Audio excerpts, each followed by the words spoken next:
Hello again, everybody, and welcome inside the Howitzer and Buzzsaw Show. I am George the Howitzer Gerbo. And I am Mike, the Buzzsaw Asti. Sports Talk back with you at the Buzzsaw's favorite time of the year. He wanted to do a show last week, and I said no. What he doesn't know is because we had to do the show this week. It is Thanksgiving. It is Mike's favorite time, arguably your favorite time of the year, but one that he just wants to make sure he's just trying to put respect on Thanksgiving's name out there for everybody. So respect Thanksgiving, enjoy it like the Buzzsaw does. Now, if we did a show last week, I still would have appreciated Thanksgiving. That's why I believe it. Once November hits, once Halloween is over with, tis the season for the greatest holiday of all time, and that is Thanksgiving.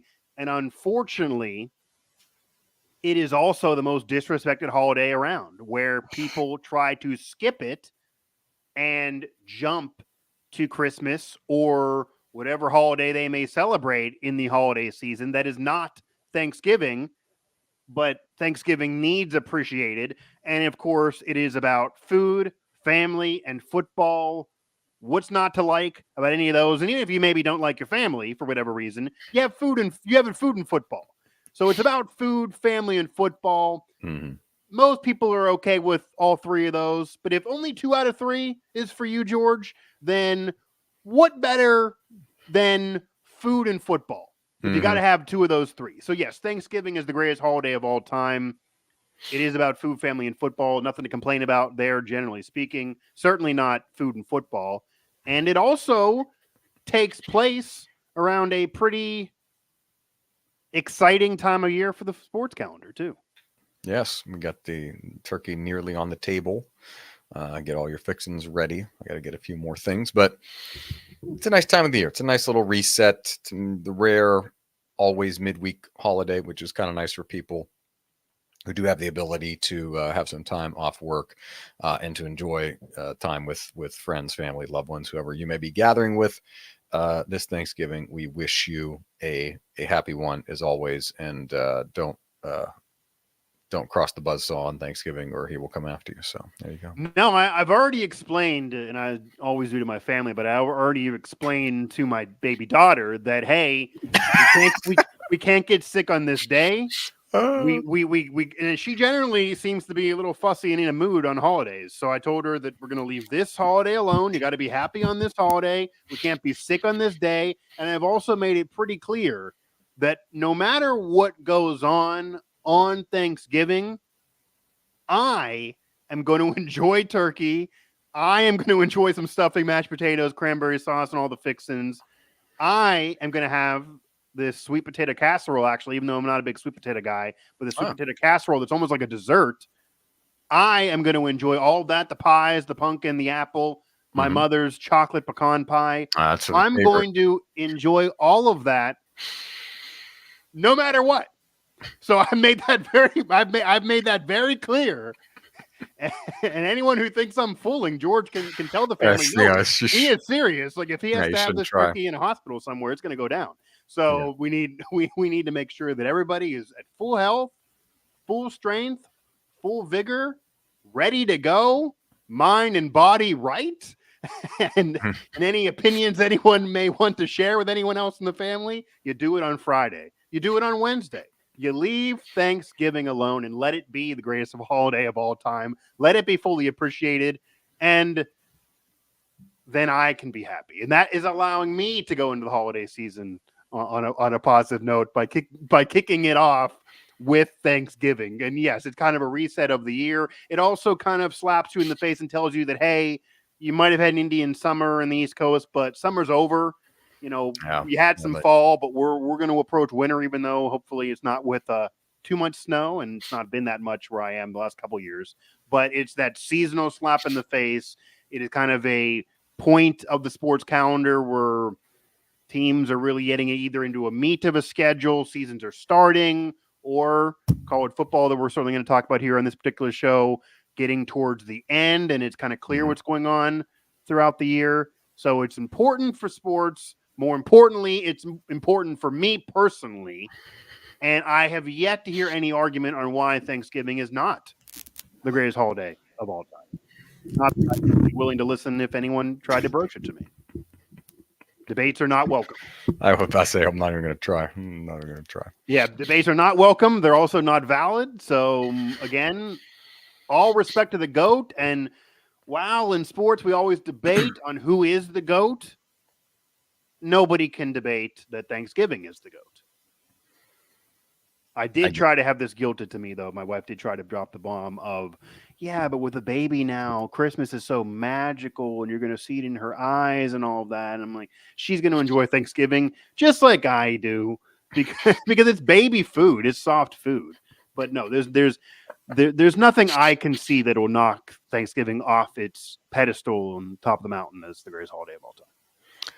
We remind you that you can find all of Mike's takes about Thanksgiving on social media at Mike Asti 11. Yeah, they're there, by the way. They're definitely there. Yeah. Yeah, I already put them up hours ago. Soon to be followed by his disdain for snow in the coming weeks. You can find me at Gerbo 3 on socials and at Howitzer Buzzsaw for the show. And tell the folks where you can find the HBS and on all your favorite platforms. Yeah, of course, the HBS is available. Apple, TuneIn, Google Play, wherever you get your podcasts, and just search Howitzer or Howitzer Buzzsaw in any of those directories. We are there wherever you can get a podcast, wherever you can find us. We are there. If you can't find us, you're just not trying hard enough. And of course, yeah, on social, you can also just kind of Google search me and you'll find everything we do because it just entangles off of me. But yes, the HBS is everywhere. We also are on social.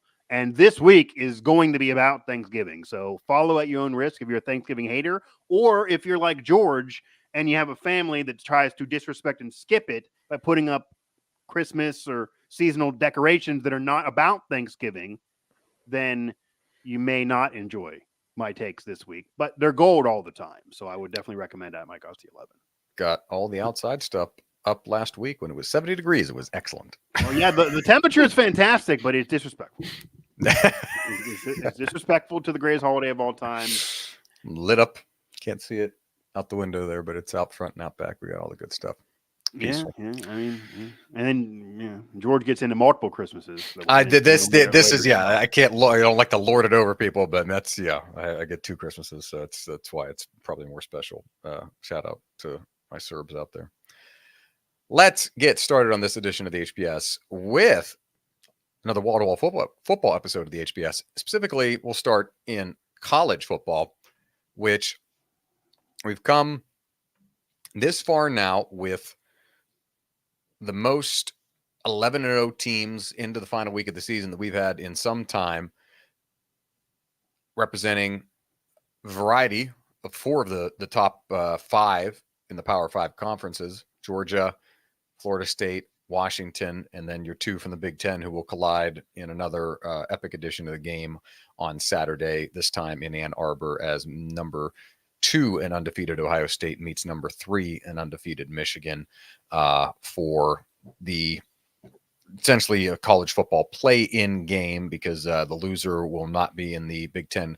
Probably the last year of this, the loser will not be in the Big Ten championship game. Whoever wins will face Iowa in 2 weeks. Remember last year? Ohio State got in the playoff without being in the Big Ten championship game. This exact same thing that you're alluding to is going to be a play-in. The loser of this last year got in, and they both got in. So I'm not predicting it this year. Sure. But the exact same thing occurred last year, and you did have both in, and maybe it'll be the case again, depending on what goes around the country. But it's unfortunate, George, that you have Ohio State, Michigan, all the history, and you could both be in the playoffs. Certainly the winner will definitely get in, and yet there's no intrigue this year. There's no intrigue. There's no storyline. No one's talking about these 2 teams. Certainly no one's talking about Michigan. Wink, wink. Like there's no ratings this year. It's kind of one of those like boring ho-hum Michigan, Ohio State, if you can catch the sarcasm here.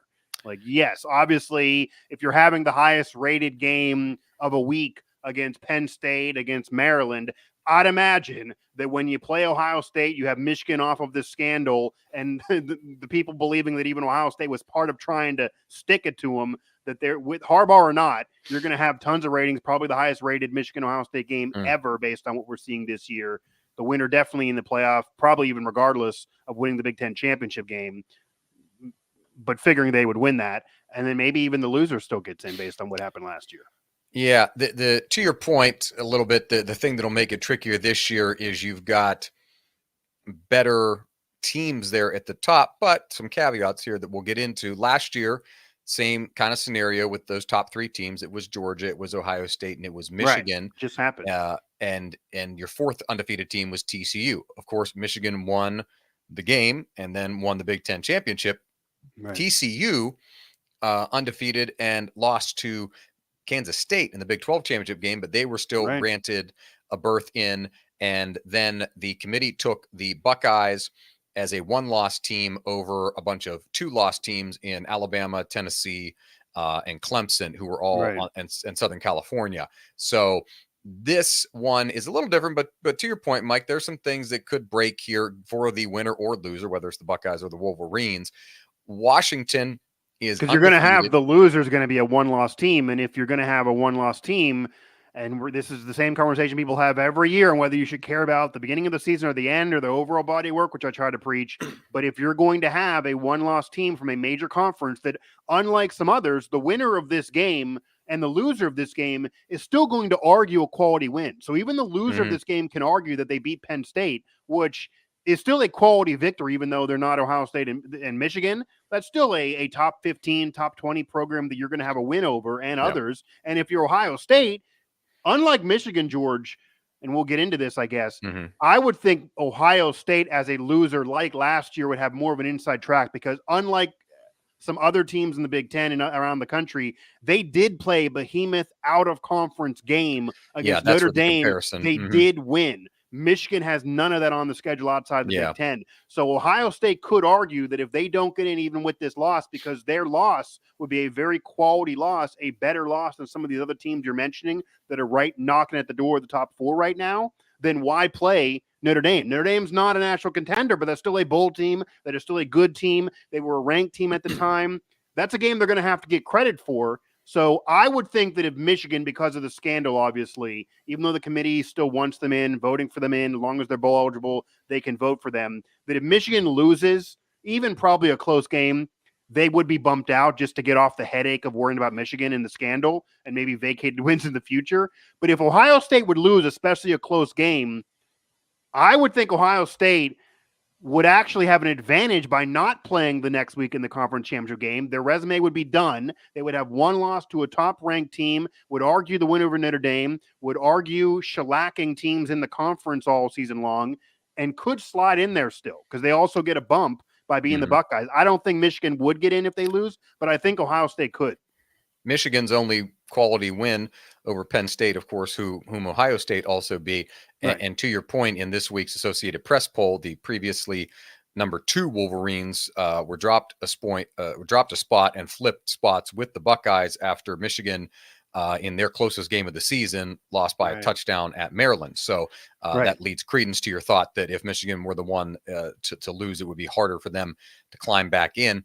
Things that will also help that loser, Mike. Granted, they also did beat down Penn State. So the Maryland, they're going to argue is an aberration because they did the same thing to Penn State. And that even about sign stealing. They ran 30 straight run plays, almost to make a joke of it. That was kind of the weird thing. Yeah. Well, the quality win. Yeah. You do it to Penn State, but you don't bump down. And then for at least in the eyes of the Associated Press voters, it was enough to switch. Well, I mean, not even just resume like I like to preach. I'm talking about they had the eye test win against Penn State too. And they dominated Penn State, and I think the way they won was even big deal in midst of the scandal because nobody can say they won that game off sign stealing. They ran literally like 20 plus run plays in a row, saying what was 30 exactly run plays in a row. This is what's coming. Stop it. And Penn State, who's had a great defense all year long, couldn't handle it. Could not handle it. So, yeah, I think Michigan, if they lose, they're going to be out. Ohio State I could even argue maybe deservingly to stay in, depending on what happens around the country, with that being a solid one loss and a quality resume otherwise. But there's obvious intrigue because of everything that's gone on. You're not going to have Harbaugh there. We'll see. I mean, we'll see what happens. I even actually did a show on my personal podcast, Mic Drop, with a guy that's in tune with the Michigan program. And part of his argument that sign stealing has not helped them the last couple of years and has helped, and they've been able to beat Ohio State regardless, was kind of shade at Ryan Day, because he kind of threw the graphic up there that since Ryan Day took over, the Buckeyes have been really good, but they haven't been the Urban Meyer or Jim Tressel Ohio State Buckeyes. They're a little bit more vulnerable. Michigan's recruiting with them. So that's even more bulletin board material type things for Ryan Day to say, hey, if I got to get one of these wins against the Wolverines here, or else I'm on a weird hot seat, even though obviously I'm winning games with Ohio State. So, I mean, if James Franklin's going to be on the hot seat, I'd imagine Ryan Day is going to get on there soon if he also loses to Michigan. So we'll get into that later. But yeah, that game obviously is the intriguing matchup that will decide the playoff, at least solidify it for one team, you would imagine. And fortunately, after this year, and I don't care, I know some people are mad about this, George, and we talked about this before, that if you don't like it in the Big Ten in the future, you can move this game in earlier in the season. Play rivalry games are often played earlier in the year. But if we got Ohio State and Michigan, whether it be an expanded Big Ten or whatever's going on, and they could very well be the top two teams, even when you add USC and Oregon, those teams in there. If those teams are 1-2 and they just play in rivalry week to end the year, I have no problem seeing them again a week later, because they're 1 versus 2. So people will get annoyed, but we'll see if the schedule gets tinkered because and it's of that. what other conferences and it's what other conferences have done in a round robin format before anyway. Just now all the other conferences now eschewing the divisions. The intrigue. It's even happened in the SEC despite having divisions, though. They've even had that happen in the Go yes. Ahead. There's more intrigue a little bit this year in what we've got going on behind it, and part of that's because the Pac-12 is coming to an end. Rivalry week for all these teams: Washington in the Apple Cup against Washington State, Oregon in the Civil War against Oregon State. Oregon with a win would head on a collision course to presumably face Washington with also a win in the Pac-12 championship game, and you've got a strong case for Oregon if they are 11 for either of the Pac-12 teams, whoever wins that, whether Oregon can get Washington in the game. Oregon's only lost, of course, to Washington in Seattle. Whoever gets that, they would get a spot there. Of course, Georgia will face Alabama in the SEC championship in 2 weeks. Bama right now 8th, but of course we know that in the 8th in the CFP, but we of course know that means nothing. Texas is probably the longest shot there, even if they did beat presumably Oklahoma, but Oklahoma State still has a backdoor path to get into the Big 12. And that's that could change, because we've got a little bit more of a situation at Florida State with Jordan Travis now having this severe ankle injury that was extremely sad to see when he got injured in that game. Right. And his season, unfortunately, is over, and likely he's toward the end of his college career now too. What that means for the Seminoles, Mike, and I'll ask you the question. They've got, of course, the longtime rivalry against Florida, and then they will play Louisville in the ACC championship game. If they are a one-loss team, are they the worst of the one-loss teams? How significant does Jordan Travis's injury hurt their playoff chances? Because I think if they lost to Louisville, some people might give them the benefit of the doubt, because Louisville was also currently a top 10 team. And except Louisville has a really bad loss on their resume. They lost to Pitt. Yeah. Right. They lost to Pitt. It's amazing they crawled back in there. This is a funky year to allow them to do so, but that normally was thought to be an eliminator at the time. And so you've got kind of an interesting position where I think a lot of people would have stuck Florida State in there, specifically with that win, early season win over an LSU team that's been ranked in the top 20, top 15 all season, that the committee values really highly. They are the worst ranked, with the worst record, highest ranked team, 7-3 team that's ranked 15th, and they tells you the caliber of players they have on that Tigers team down there. But is there? Even if even if Florida State's undefeated here, it might be, I can see some of the committee members potentially ruling against them and favoring another team over them, undefeated, of course, specifically. I think it would be hard to leave an undefeated Florida State if they win the ACC title out of the picture. Yeah, but if they're undefeated, then Florida State, I do believe, is going to get in as an ACC champ. And in recent memory, that has been proven. First of all, they put Clemson in with you're mentioning the Louisville really bad loss to Pitt. Clemson has got in before as an ACC. Well, Clemson has got in before as an ACC champ in the midst of their dynasty with a real bad loss. I believe they lost to Virginia Tech one of the years, and they ended up winning the national title or at least getting to the game. So that precedent has been set.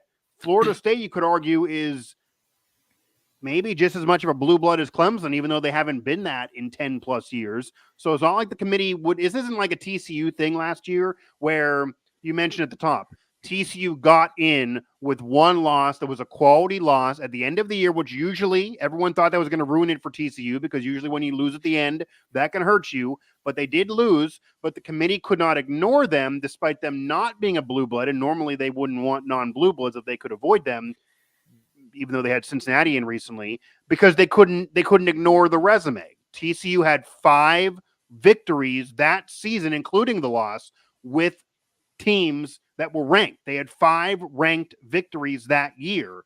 That was something that nobody had. I mean, Bama barely even gets that many in a given year. 5 ranked wins is ridiculous. That's what's funny. As down as the Big 12 is this year, that's how good it was a year ago.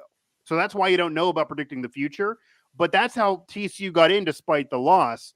Now, Florida State, if they go undefeated based on history and being Florida State, I do think they would get in. And even with a loss, the committee has said, I mean, Heather Dinich has literally said this, and she's on the committee, that like when she was talking about if Harbaugh wasn't there, how the committee would treat Michigan if they would say lose to Ohio State without Harbaugh. And obviously you won't be able to coach the game on the sideline despite doing the work during the week, as odd as that is. That they said they would treat it as if that is a guy lost off of an injury or whatever the case may be, and they almost would be more favorable. Like if, for example, George, I think it's the way the game goes down. If Florida State loses by 20-plus points at the end of the year, even though there could be an ACC champ, the committee might make them the 5th or 6th ranked team, give them a New Year's 6, but they probably wouldn't be in the playoff, especially with everything else going around the country. I could even see in that scenario Ohio State, if they lose to Michigan, getting put in over them, even with a loss because of what the resumes have been and just because they happen to love them and love Big Ten teams and SEC as well. However, if they lose by a field goal, when you lose a key guy of an injury, if you're saying that's going to be a mulligan and you're a conference champ who has quality victories on the resume, it's not like it's all slop on the schedule, then maybe that could help them. What I think is the interesting footnote, though, from your question that could impact Florida State, could impact the loser of Ohio State and Michigan, because, again, there's only 4 spots right now, even though maybe we'll expand at some point in the future, and clearly that would allow a lot of these teams to get in, and maybe ruin the end of this season, though, in terms of intrigue. We'll see how that works whenever we get there. But you said that Texas is the least likely to slide in, potentially even if they're undefeated and win a conference. One loss, either them or yeah. But my question, my problem with that is the Big 12 seems like the conference that's has the longest. But here's the issue. Texas is a Big 12 champ with 1 loss, and then say Alabama is an SEC champ with 1 loss. Alabama lost to Texas head to head. They have played. Normally in this scenario, these teams out of conference have not played, but this is a rare year that, yes, obviously nobody in the world is going to argue, even the staunchest Big 12 supporter, that the Big 12 is on the level of the SEC. And obviously the SEC is a tougher conference in general. I still think it's even tougher than the Big 10 this year. However, there was a head-to-head game, and the committee has said vocally they do consider head-to-head as well as resume. So if they're saying a head-to-head could be a tiebreaker, if they're both a conference champ with 1 loss and one has a head-to-head win over the other, we don't have to worry about an argument or debates. You have a head-to-head win. The game has to count for something. The argument against Texas still, the committee would probably argue that if Alabama ends up as the SEC champ with only 1 loss on the resume and they win out, that would mean they would be stacking quality wins to end the year. Georgia would not be winning the SEC, so they would be out crowning Georgia, the back-to-back defending champ, and it would be very hard to leave out a team that just took out the back-to-back defending champ to then win the toughest conference in the country. However, they did lose the head-to-head to Texas, so there could even be a scenario, George, based on what happens in Ohio State, Michigan, or even around the country, because there's a lot of upsets that could potentially occur in this final week of the season a lot of the time, maybe even Florida State now being vulnerable, you could have a scenario that Alabama and Texas both get in. Because I do think that if Alabama wins the SEC, that is the path. That is, well, not even so much knock Georgia out, because, again, we're talking about one loss and whether it's quality or not. Georgia could certainly argue that's a one loss that's really quality and what they've done the last couple of years, whether that's fair or not. But it probably would knock them out. But say Alabama wins the SEC, that I think is actually the best possible path to get Texas into an argument. Because then they would say, regardless of strength of schedule or out of conference, etc., we did have a legit out of conference game. We played Alabama. We are in the Big 12. No, it's not what it was last year, even though we're going to leave the conference soon. But we have a win over Alabama, who everyone loves. We did play Oklahoma this year, and Oklahoma, they're not a national contender, but that's still a continuously ranked program that's very historic, and that's a rivalry game. So if we have a couple quality wins, we win a major conference, unlike TCU, who didn't win the Big 12 last year. That would be hard to leave Texas out, to me. With that resume, with a win over Bama and a major conference championship, that would be very hard to leave them out. And the solution might be putting both Bama and Texas in if Bama wins the SEC, because then they're both conference champs. Then you're probably keeping it with Michigan in, assuming they win that game. And then you move on from there, and maybe there's a Pac-12 team that somehow can crawl in there. But that, I think, is the best argument for Texas, even though it maybe will leave them out, is if Bama wins it, because then they could say they have a head-to-head victory over the SEC champ. And Texas, there's only two Big 12 teams that played a legit out-of-conference schedule. Yeah. Hilariously, Texas is one of them. The other one's West Virginia that we're not talking about, obviously. But Texas played Alabama. Yeah. And to your point, I think that it's going to be, people are going to value, the committee will value, even though they say the head-to-head, I feel like they take the bigger sample, which is the conference and the schedule you play, and value the SEC schedule, over the Big 12 schedule. And I think that's probably likely to hurt Texas, and probably why they haven't, are they better than Oregon, which is currently above them and the only other one-loss team that's above them right now? They've beaten Alabama, so they reside one spot above Alabama in the current rankings, which of course, mean nothing until the end of the day. It means absolutely nothing, but that does show at least they are taking head-to-head in consideration, because there's no other reason why they'd be ranked ahead of Bama. That has to be why right now. Yeah. We'll see. I mean, obviously, if Bama again ends up winning the SEC, they're going to stack quality wins to do so. They'll be outseeding the back-to-back defending champ. So that would probably bump them ahead. It also could depend if Texas dominates to end the year and they dominate in the Big 12 title game. I mean, Big 12 is a conference, even though Texas is leaving it, but they do 1 versus 2. So they're going to get the number 2, and it won't be a number 2 like last year. I think the other thing, George, that might have been an advantage for TCU, that Kansas State was a very good team, even though they were never a national contender. They were a very good team. They played in a New Year's Six bowl game. So that was a quality loss. If Texas would lose in the Big 12 title game, they're done. They have to win the conference, because they're not going to face a team that's as good as Kansas State was last year. If Oklahoma State is that team, even though they're an historic program, George, I covered them. They dominated West Virginia in the second half, but they were struggling in the first half. And then separate from that, West Virginia beat down UCF. I was there too in Florida. And then UCF clips off Oklahoma State with the exact same roster that beat West Virginia. That kind of takes Oklahoma State out of the picture. And then, of course, the South Alabama loss earlier in the season. That was a program that was FCS not too many years ago. So you can't lose that and be a national contender. If they end up in the Big 12 title game against Texas, then Texas got to win that game by probably 10 points at least to impress anybody. Fair or unfair, because Ollie Gordon's great, but that resume that Oklahoma State has is not good. It leaves, in their last year in the Big 12, leaves them Texas, in a bit of a, for Texas and Oklahoma, of course, leaves them in a bit of a lurch. You mentioned Penn State earlier, such as life in State College, where they really can't be happy about anything, though. No, not vying for the playoff, George. They're not vying for the playoff, unfortunately. You would think 3 New Year's Six bowl wins in the last 5 years would be, like a godsend for some franchise. Not vying for the playoff, though, George. Not vying for the playoff. Not vying for the playoff. I asked this question to your colleague Joe Smeltzer a few weeks ago. I almost was going to text you because if you saw after that game, his immediate commentary up an hour later was about how like exactly what I was saying. Fans are upset. This isn't good enough.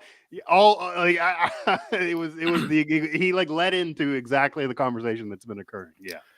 So is the criticism fair? Because again, fade Howitzer. We'll start a site, fadehowitzer.com. Penn State was my preseason pick in this conference to win it. And just out of, Ohio State with a new quarterback, that's been solid enough. The Notre Dame game was their biggest test and kind of emboldened them. And they had a bye week right after that, and they've rolled downhill. Should have told Joe that to tell people that they had the Gerbo curse because you've been swinging and missing on a few picks. George also was very high. You guaranteed Wisconsin. You guaranteed, I believe, Maryland would have the best season in 20 years, and I could argue they might be the most disappointing program in the whole country. Very disappointing. All on George. And actually, George, we should have made a bet as an aside between the teams that we cover because hilarious. I feel like you would have tried to take that money. Hilariously, West Virginia has a better record, got bowl eligibility. Oh, if we did that, yeah, no, I wouldn't have touched that.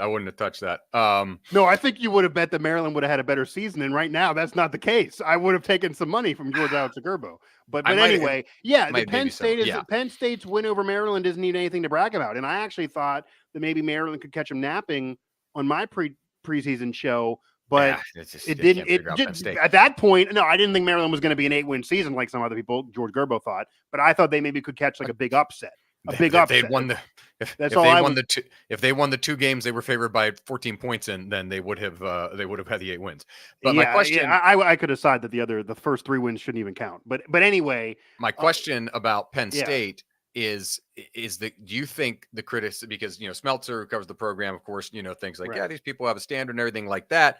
What he's done there would be more than enough and plenty for pretty much nearly any other program in the country. Hell, look at Texas A&M, who just fired Jimbo Fisher, and would probably would take that in a heartbeat. They have like 10-win season in 20 years. Penn State is clipping them off back-to-back years now, at least.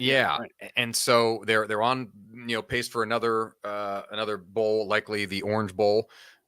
Which is a Big Ten tie-in this year because the Rose Bowl is in the college football playoff cycle this year. It kind of appeased the fan base a little bit last year because they got to land in the Rose Bowl, even though they weren't won the Rose Bowl, sent Sean Clifford out, and only the second Rose Bowl title in Penn State history. The reason why they went to the Big Ten is because Paterno wanted to win the Rose Bowl. He got one, and James Franklin got one. Mm-hmm. There's 2 Penn State coaches in 100+ years, and whatever you want to claim or not claim, and they obviously a great program regardless of claims. Only 2 Rose Bowl championships, and Franklin got one now. And they were in another one and lost. But the biggest knock the biggest knock I would give is that they've got and my reason for picking them, not just flippantly, was I thought this was the best roster talent wise that he's had. Well, that's what everybody was saying since he's been there. Obviously Drew Aller not as experienced as Sean Clifford, but I think Drew Aller has better intangibles and more of an upside than Sean Clifford. 5-star recruit. Sean Clifford was disappointing in his college career, arguably. Chop Robinson, who's a Maryland native, transferred in. He is an NFL caliber level talent. Definitely. You had Nick Singleton and Katron Allen, who as a duo tandem freshman backfield each ran for 10 touchdowns last year. They are not good at wide receiver, but that's not been a strong suit of theirs. Dante Cephas, Penn Hill's kid, can catch some balls. Lambert Smith can catch some balls, but they're not like Jahan Dotson, who was a star and a first-round draft pick in the NFL for the Commanders. But they had the talent, especially on defense, and the defense kind of did its job in both these Buckeye and the Penn and the Michigan games. It's just the offense, and then they fired the offensive coordinator. But to your point about the receiver, not only did they not now these receivers obviously have not been lighting the world on fire, but the ones they missed on. Meaning the knock you could argue on the program is if you're trying to vie for national championship and you have one weakness that everybody knows is receiver, and it even was during the Rose Bowl year, even though they did have a few that were at the combine. They tried for Rodney Gallagher. I know it for sure. They were the backup school. He went to West Virginia instead of Penn State, and I got pretty good sources that tell me the NIL is part of it, and you would figure Penn State would be able to match what West Virginia is paying, but no, or they didn't want to, could be the other argument. And then separate from that, George, They had a commitment from Devin Carter. Devin Carter flipped on Penn State, and I've asked him 2 or 3 times, and it's a very bizarre story from him being at North Carolina State. He was not with the team during the bowl game. Their head coach said they had 4 QBs that year. They got in a bowl, the Duke Mayo's Bowl. They literally had a whole thing where he said, our whole team's here except for Devin. We wish him well. We're one of the few teams in the country not in a major bowl game. We got our whole roster. The only player we don't have, he's going to the NFL, and we support him. We're going to throw up a graphic on Twitter soon. And as he said that, Devin Carter went, I don't know if you remember this, he went on Twitter and said, this guy's a liar. I'm not going to the NFL. I'm transferring. I'm in the portal. So that was like a weird thing that he kind of slapped them in the face out of nowhere after being there for so many years. And then he committed to Penn State a few days later, if I remember, which was very odd because I already knew that he was talking with Bryce Ford Wheaton and was a West Virginia look. I thought he was going to West Virginia then, and he out of nowhere surprised all of us that he committed to Penn State. He then flipped out of Penn State to West Virginia. And again, Rodney needs to get better, and Devin Carter, I could argue, have a disappointing year with West Virginia despite them winning and scoring points. However, George, if Penn State had Rodney Gallagher and Devin Carter, I think they'd be a little better off. Maybe they'd be better in that system with Drew Aller throwing him the ball. They swung and missed at multiple receivers. They tried to repair that position. That could be a knock. I mean, when you're a head coach, this isn't the NFL. If you lose players off commitments and you struggle recruiting, even though they're a top 15 class, but those spots on the receiver area they didn't fill, that dings you too. So I think the issue for this year's Penn State fans, George, is simple.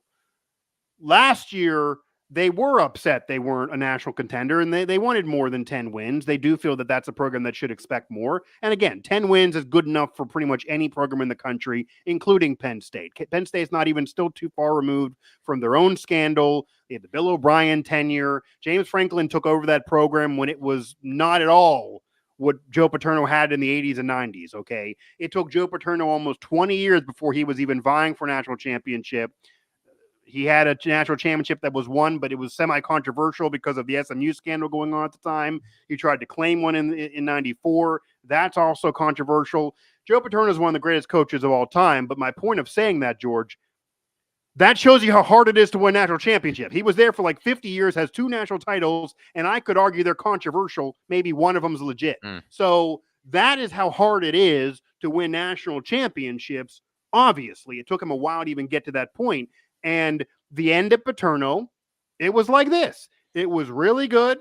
It wasn't, at the time, it wasn't Ohio State. It wasn't those programs. They weren't vying for the national title. They were getting in major bowl games. They had that Orange Bowl with Bobby Bowden where they both were really old. But that they weren't a national champion team. They were we're going to bump into BCS because we're Penn State, and we can occasionally do it in the Big Ten. And then you had scandal. Then you had the period where they're kind of down and out because of scandal, and they're losing out on bowls and scholarships, etc.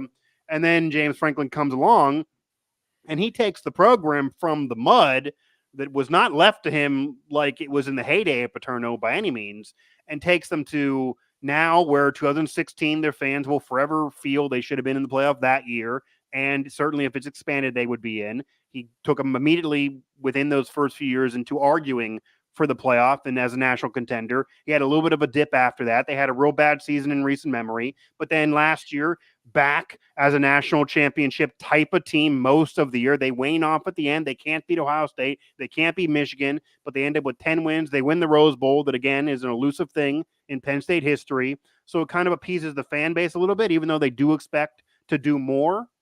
However, you get into this season, the talent was supposed to be there and be better. The quarterback was supposed to be there and be better. The recruiting class was once again not even just top 15 like before, George. There were some outlets that argued they were top 10.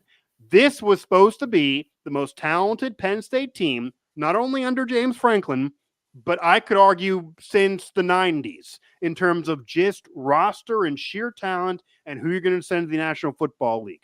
And they thought that because Ohio State's recruiting classes the last couple of years under Ryan Day were actually kind of dipping a little bit, Michigan's building up and Ohio State's dipping, that they could at minimum be competing as one of the top 2 teams in the conference, or at least get closer. I think part of the angst for fans, George, is not even so much being the 3rd best Big Ten team and still being a legit team in major bowl games, but we also talked about how, forget scandal, Michigan and Ohio State are up here, Penn State's here, and then everyone else, Maryland and those teams are way down there. There is still a significant bar between Penn State as a legit team and then above them, Ohio State and Michigan, who are teams that actually can argue for national championship opportunities in a given year. So if you cannot beat those teams, not only beat those teams, but even compete. They didn't even compete with Michigan despite not having their coach. They got beat down by Ohio State as well. If you can't compete with those teams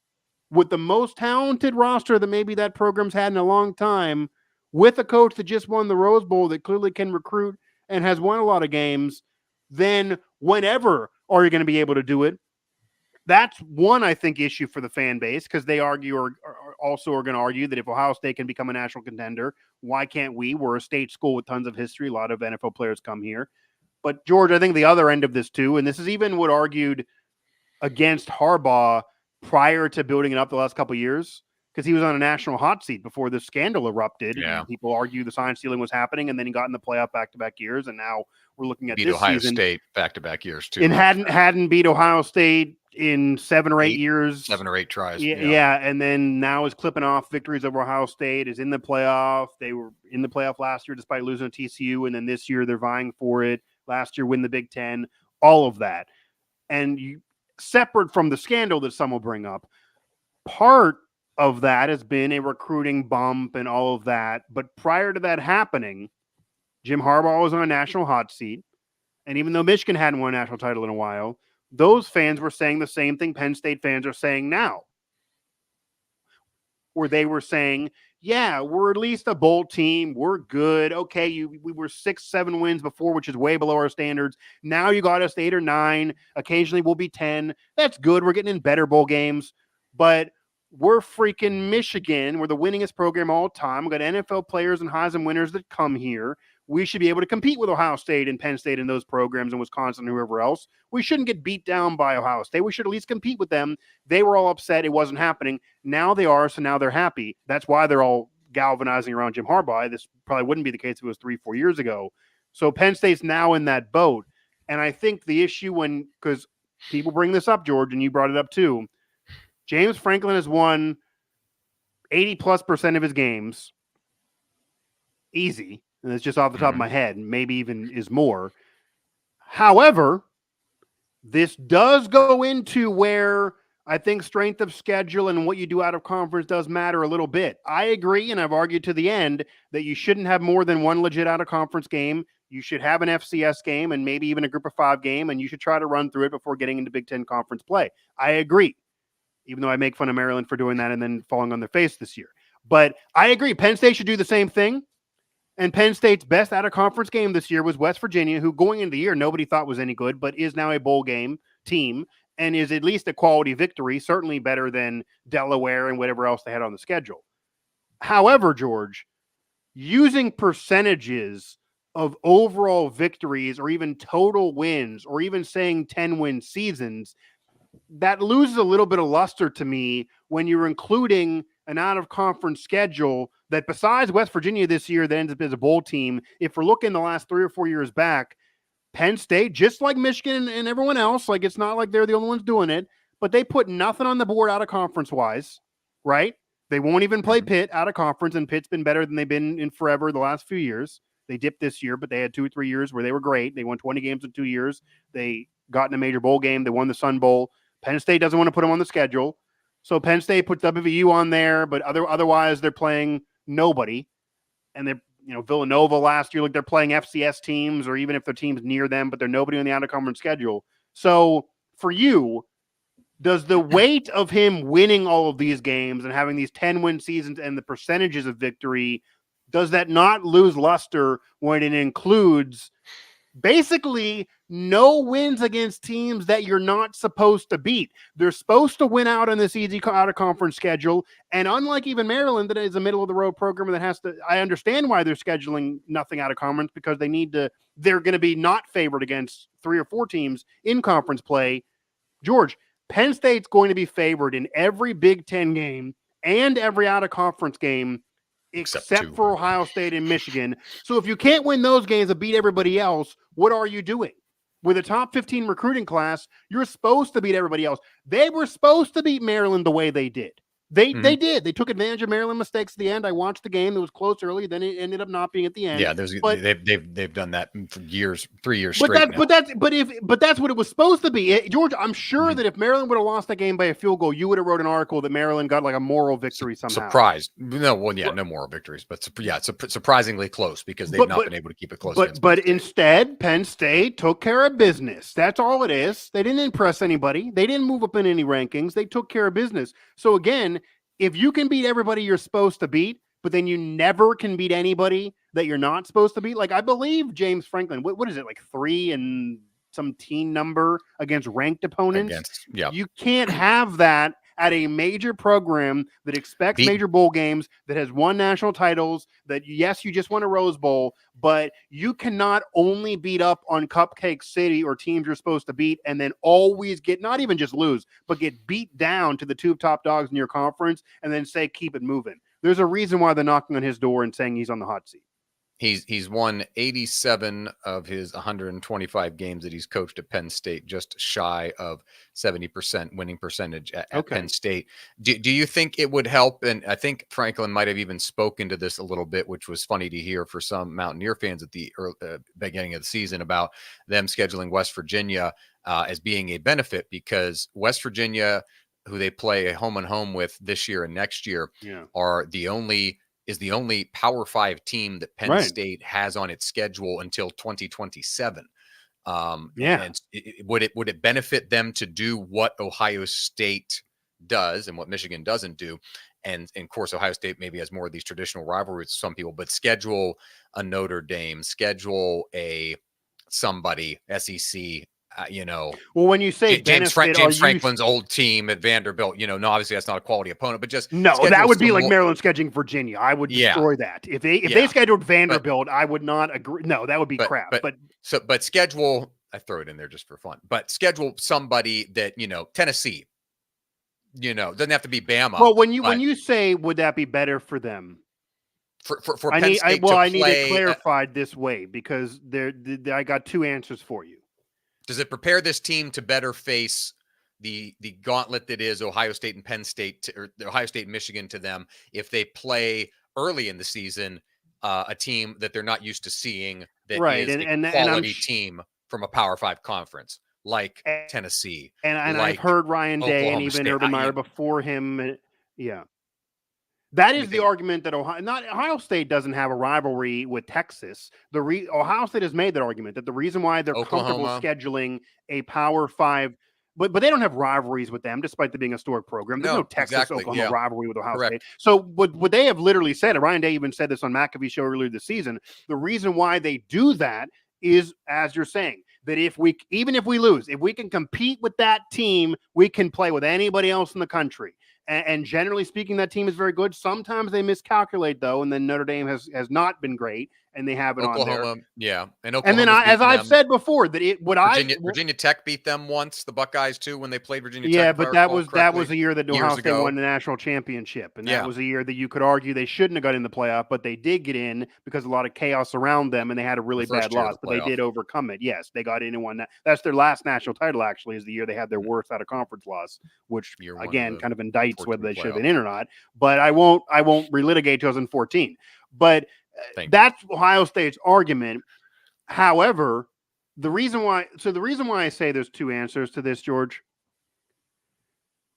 if you're asking me, would it be better for the perception of James Franklin, meaning his life would not only be about Michigan and Ohio State, then yeah, probably, because number one, it would get them ready for those games better, certainly better of a tune-up than West Virginia would be, even though the Mountaineers have been good this year.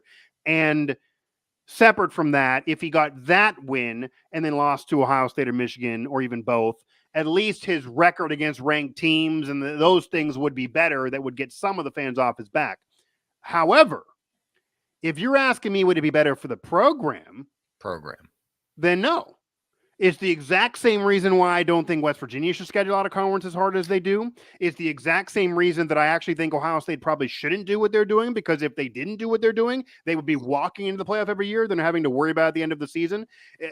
I give kudos to Bama for doing it, but I don't think they should. Like Nick Saban has 7 national titles. He'd probably have 9 if they didn't do it.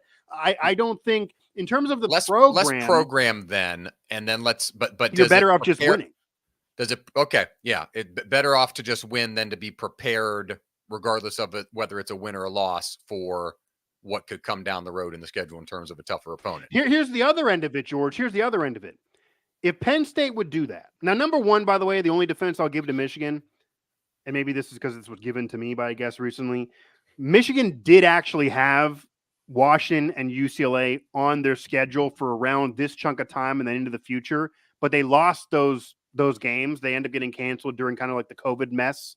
Yeah. So while they have nobody on the schedule now, we are seeing how good Washington is, even though they weren't then. If they didn't have COVID and they didn't lose that game, we would have had a decider. We would have had a playoff head-to-head game earlier this year. If Michigan and Washington played in week 2, that was supposed to be the case this season. It got bumped years ago. So imagine that. They have tried a little bit to get those. But the ideal schedule, George, and Ren Baker has said this, and I'm going off the Ren Baker philosophy. I do think it's kind of a compromise to what everyone's saying here and what everyone should do. This is not the West Virginia schedule where you schedule multiple Power Fives, play 11 Power Fives, then play an FCS, and it's really risky. Even if one Power Five's down, you have the other one that's a giant. That's really risky to do, especially when a lot of the games are on the road in your series. It's also not what even Michigan's doing, where they basically have group of fives or FCS and play no Power Fives at all out of conference, or Maryland, where they have the one Power Five, but it's a really bad program historically, in Virginia. It's neither one of those. What Ren Baker is doing and what he has said should be done is closer to what Ohio State does a little bit in terms of being a national contender, where he is saying every program who's a major program should have one, I believe his words were, one really quality or really good rival, which is why I exclude Virginia, by the way, because they're not a really good one. So that would mean that you could do the thing where you're Texas and Bama playing one time, and that's your one game. That is a really quality game. And then the rest of it should be group of 5, and I even mean bad group of 5, and FCS. I wouldn't even try to touch any other game being a controversial game. If you're Penn State, you maybe do a little bit more of this year's out of conference, where you have West Virginia in there that's at least a quality out of conference game, even though it's not a rival, you could argue it being one. And then, you know what the problem is, George? Take Delaware out or one of those teams out and throw in another group of 5 or something like that. Like, you can't play guarantee games where you're 20-plus point favorites. Play teams where you're only a 10-point favorite or something like that. So for the program, everybody should only do what the Joneses are doing. Everyone, Maryland, West Virginia, Penn State, Ohio State, Georgia, Michigan, Bama, whoever the case may be, just keep it with the Joneses. If the Joneses are scheduling 3 group of 5s, you schedule 3 group of 5s. If the Joneses are scheduling 3 FCSs, you schedule 3 FCSs. If the Joneses got 1 group of 5 and 1 FCS and 1 legit Power 5, that's what you do. The programs that try to do it differently are left out. And that's what West Virginia did the last 10 years, because they were told the playoff committee was going to look at out-of-conference schedule and say you got to play all these quality teams. They were lied to because nobody else they told did the same thing.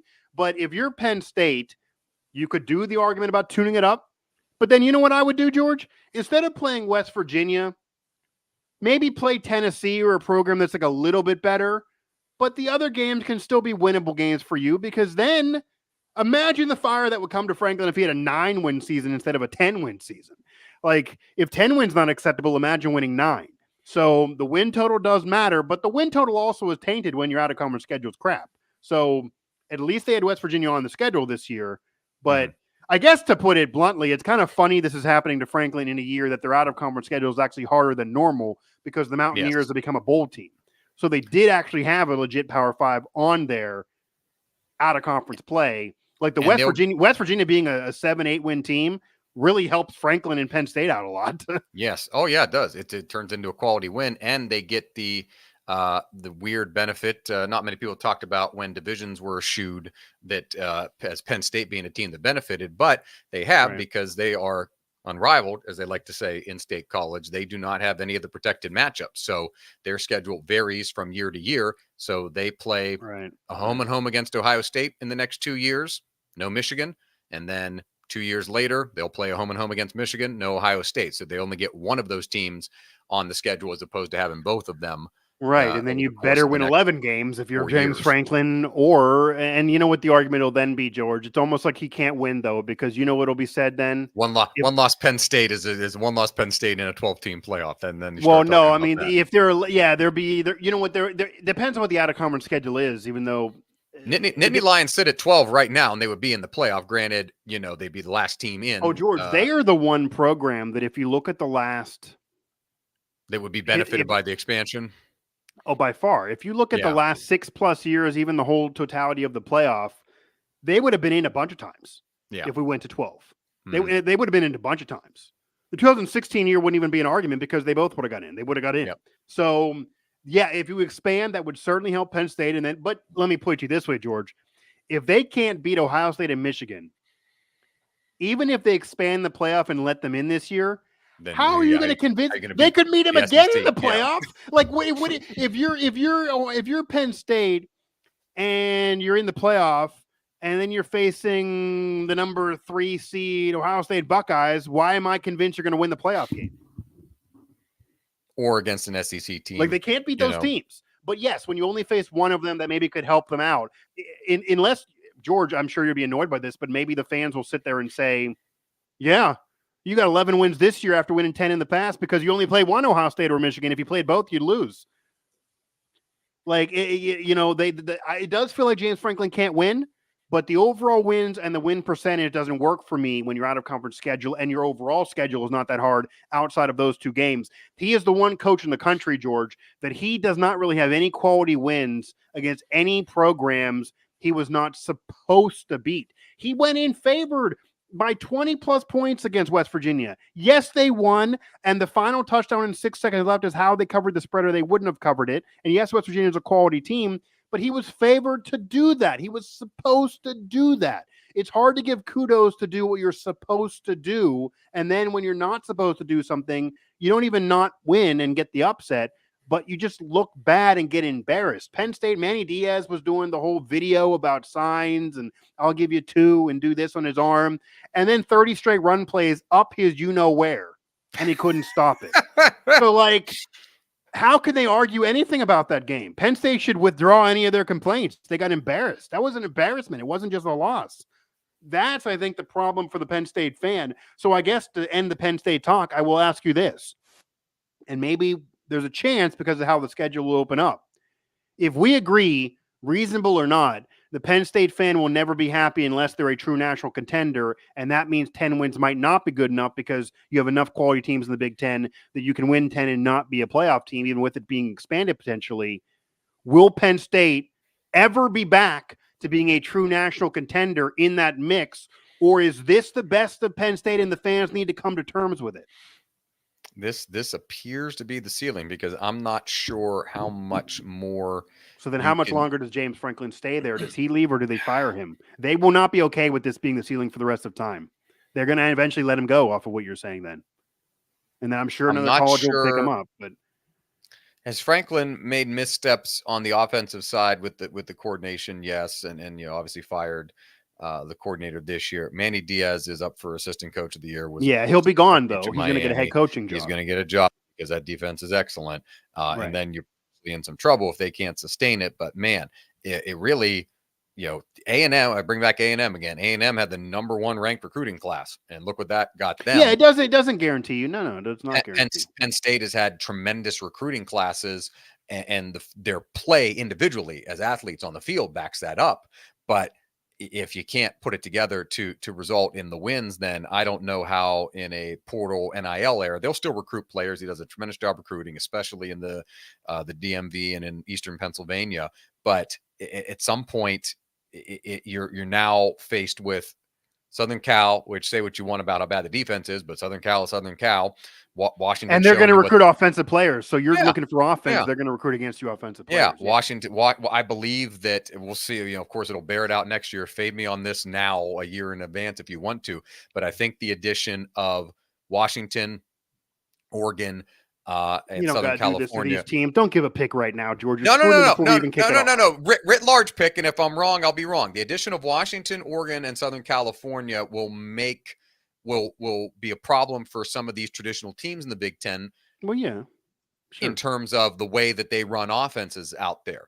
They're not, why would they don't have any kind of pre-existing history with the Big Ten. Why would they then suddenly change to this very run heavy, offensive line heavy, grinded out garbage that you see every week that Iowa and yeah, they like won't. But I mean, I guess Penn State would say is why are we going to change for the minority? You're mentioning 3 teams. No. So I'm saying that's a detriment to Penn State because those teams with spread offenses and very hard to scheme against them, right? Are going to be harder to scheme against, and those are now contenders for your spot. That you've been the 3rd best team in this conference because nobody in the West.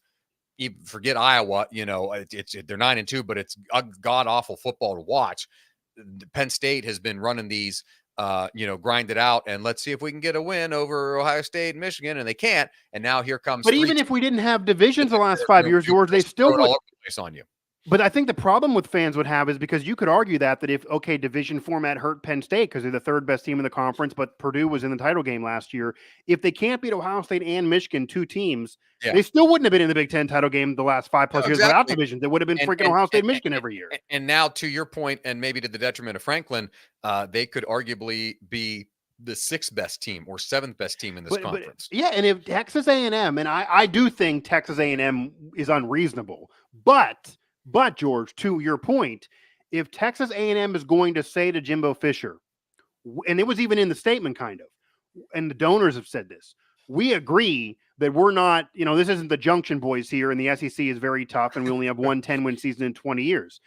Google search everybody out there. Shout out Bear Bryant and the Junction Boys. Well done. But like my point, I mean, I get it. Unless we have Johnny Manziel, who was a special Heisman candidate, then we're probably not going to be a 10-11 win season. And that year eventually led to Kevin Sumlin being fired when Manziel was gone. It wasn't like Kevin Sumlin was able to be there forever with a better record and with Manziel. So Texas A&M has basically said that, look, we get we're not Alabama and Georgia, but it's not so much we're looking at 10 wins. If you have the number 1 recruiting class in the country and all this NIL money that we're funneling in there and a coach with a Hall of Fame resume and a national championship, then you certainly got to be better than 6-7 wins with a top recruiting class. They put the recruiting class rankings in statements, in what the donors were saying on national TV, in what experts were saying, and what analysts are saying. They're talking about that recruiting class is that. You got to expect more. How do you get a number 1 recruiting class and then go ahead and win 7 games? So that'll be the argument against Franklin and Penn State and why this year is a bigger deal than even last year, because people will say by ranking, even if it, now, George, to be fair, it's an opinion. Ranking is an opinion. It is not factual. It is an opinion. But based on the opinion of several outlets who do rankings for a living, you were said to be better than Ohio State in this class. You were said to be outranking this team here, this team there. Like George talking about Penn State, Maryland, and how if Maryland would have kept it close, that would be a big deal for that program. And that would be correct. And you could just even look at recruiting class ranks. Penn State blows Maryland out of the water in Maryland's backyard because they're Penn State. So if Penn State beats Maryland by 10+ points every year, but has a number 7 ranked national recruiting class and Maryland's number 37, and I'm just making these numbers up, but that's around what it is, then Maryland fans are just to be able to say, no duh, you're out recruiting us by 30 ranks. You took our 5 stars and landed us with 3 stars. Like Maryland's competing with West Virginia, despite West Virginia being down for players. Maryland should be competing for Penn State, but they're not. That's a whole argument for another day about NIL. But that is, I think, why the Penn State fan is saying we cannot have a top 10 recruiting class and not be able to be better than 3rd in our conference. And now Georgia's saying we're going to be 6th in our conference. If we have a top 10 recruiting class and we are 6th in our conference, I mean, pretty soon, George, the recruiting rank is going to match the ranking in the conference. That cannot be the case. if their conference next year was the conference this year, they would be 5th in their conference. But George, I believe, yeah. So you're telling me you're going to have the number 7 recruiting class and be 5th in your conference? You can't do that. You cannot do that. I think that's the issue. That's what I'm saying. This game is going to look a lot different for a lot of these teams next year. Well, I think it's going to lead. I do think it's going to lead in the next 2 or 3 years to Franklin being fired there. I think, like Jimbo Fisher at Texas A&M, Franklin will eventually be fired, or he will leave on his own, and maybe because he's sick of the heat that he's dealing with unnecessarily. Yeah. But yes, I do not think Franklin is going to be a lifer at Penn State like Paterno was, and they're not going to give him the time they gave Paterno, because clearly they have. We can argue whether it's fair or not, George. The fan base has sent the message. This is not like last year. We were debating what the fans were thinking because it was polarizing.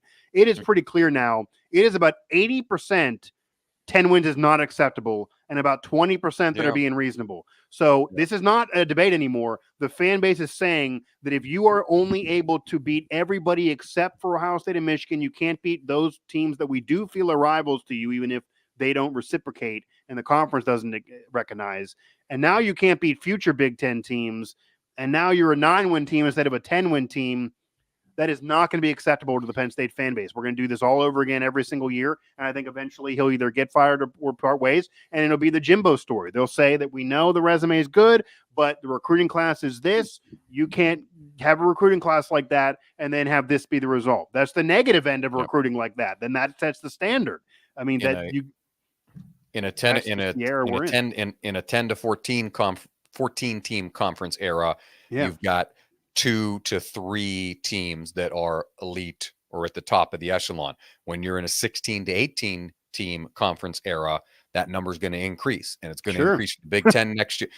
It's Texas and Oklahoma were the 2 top dogs. TCU last year, yes. Texas and Oklahoma traditionally 2 top dogs in the Big 12. They're going to go jump in the SEC. Way down in the Bama, SEC, 100%. with Georgia, with LSU, with whoever else, Tennessee. If they decide to, you know. Last year they were great at least. Yeah, I mean, every now and then. And I think Penn State's going to face this issue here next season that they're perhaps not ready for, and then that may be kind of when I believe the dial will be turned up on Franklin.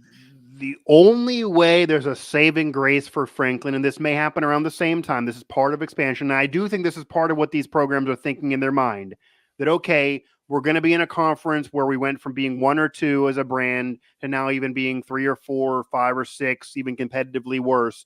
However, George, if the playoff does expand, and the Big Ten already we're talking about might have 2 teams in the top 4 this year, Penn State could be thinking in the back of their mind, okay, George is saying we're going to be 6th in the conference when it expands. If we can push that to be number 4, we could get in the playoff, because maybe there's going to be 4 Big Ten teams in the playoff, and maybe there'll be 4 SEC teams in the playoff, and maybe the Big 12 will fight for the other remaining spots, and that might be it for the playoff. Maybe they shut Group of 5 out or only put one of them in, etc. So they might be thinking that, wow, our pecking order will go lower in the expanded conference, we have a greater opportunity of being in the playoff because there'd be more spots available in the playoff.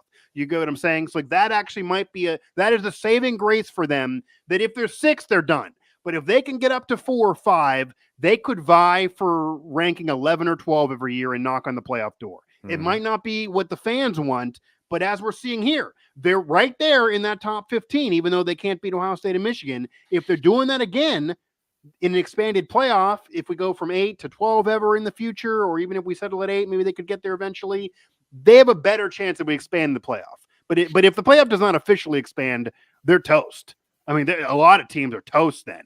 But even if it expands, it'll be greatly hard because, what I'm saying here, for them to go from 6 to 4 in an expanded situation, it's easier said than done. Like, they may not be 4, but but that's the saving grace is that it expands. And I do want to ask before we switch to the NFL here. Yeah. Obviously, and we talked about this too, the story of the season. And I can't say they're the most disappointing team, as I did say that to be Maryland because of the hype entering the season, because this team had no hype entering the year on what people thought they would do on the field. They had all the hype off the field about NAL and Deion Sanders in YouTube videos saying, I'm gonna bring in the Louis and get everybody out of here, and I'm bringing my son. I'm gonna have Travis Hunter. I'm gonna have Shador Sanders. We're gonna have multiple Heisman candidates. They beat TCU earlier in the year. TCU's clearly been exposed and not nearly what they were a year ago. And then Colorado has just been clipping off loss after loss. I even said to somebody the other day, I barely can even remember the last time they won a game. And not only even losing games, George, they're getting blown out. And it's not even just to ranked teams. They lost to Stanford, who is clearly not a team that anyone thinks is a contender. And then when they play ranked teams, they get smacked around, whether it be to USC, who's been exposed, and different team, Oregon, teams that have been exposed the rest of the season against other quality opponents, they kill Colorado. So while the Buffaloes are way better than last year when they were 1-11, and it's still kudos to Deion to build him up from 1-11 to even 4 wins and even get close to a bowl, they're not bowl eligible this year. Obviously, maybe he'll leave at some point in the future, but how has the perception of Deion Sanders as the head coach at the major college level changed for you, and where is it now for you since we have the final result and it is not a good one? It is a lot of losses, a lot of embarrassing losses. Even with injury, you're blowing games. You're never in games. And when you're playing top dogs, you are laughed off the field. And they're not even covered by the national media anymore. It looks like everyone's kind of saying, okay, Deion, we apologize. We were high on you, but you proved us wrong. And now we're at the end of the year where they're not even bowl eligible. Yeah, it's a stark. There's a lot of bad optics and contrasts now for that Colorado program on a couple of fronts. National media, 60 Minutes, black 60 media. Minutes, they were on 60 Minutes. Deion Sanders after 60 Minutes. I watched it. Yeah. Black media, in terms of First Take, very specifically rallied around what he was doing, the opportunity. Yeah, they went. Yeah, Fox and ESPN were both at the damn stadium. College media, everybody was in on it, and Deion Sanders has now realized, without admitting it, that it takes more than just the optics of getting everything right. To transform a program. The two thoughts that I have are that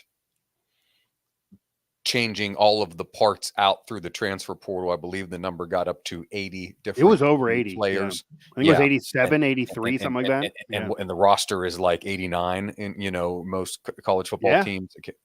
To transfer that many people, it's like building a car from scratch, but you had to drive to like every state in the country to get a part for the car, and it's the little lead in and practice. The guys swapping in and out of the portal very famously after Colorado's spring game, after that performance, which was a sold out spring game performance. So you just have to. He's got to get people in the. I love the portal. I'm not against the portal, but it was almost too much portal usage. You've got to have the certain. They were 1-11 though. How are you going to keep those players? Like, what are you going to do with 1-11? He didn't want to wait around and build it up for 2 or 3 years. He wanted to win right away, and they were 1-11. They had nobody there who was that legit for Deion.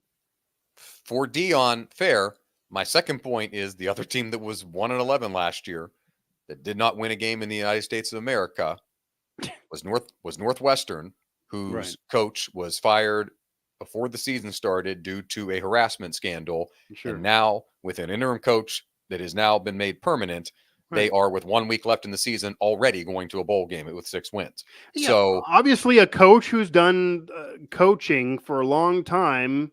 And I'm not to say Deion hasn't been a coach, because obviously he did at the FCS level, but this level's a little different. And a guy who made his bones as a coach. Deion's got to settle on finding parts, and guess what, Mike? Coach them up with whoever his staff, excellent staff guys that he brought in from Jackson State and everything like that.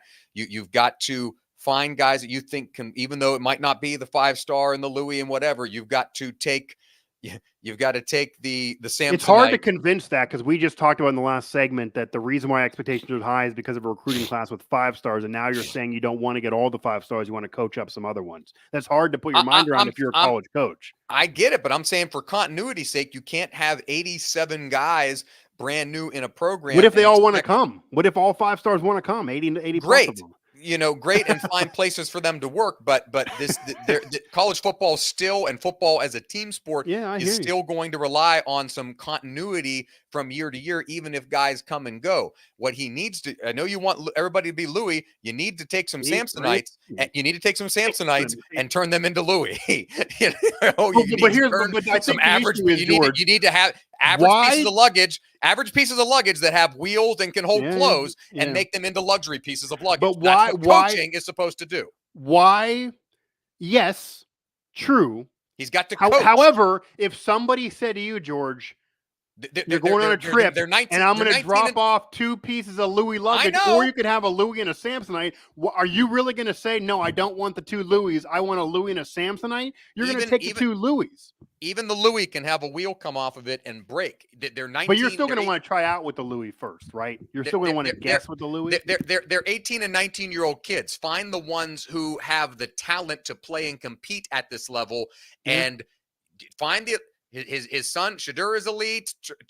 Travis is elite. They've got elite guys in the talented playmaking position. They don't have it on defense. Well, I'll go one step further. They gave up 55 points. They gave up 55 points to Washington State. Yeah, so I'll go one step further to what you're saying.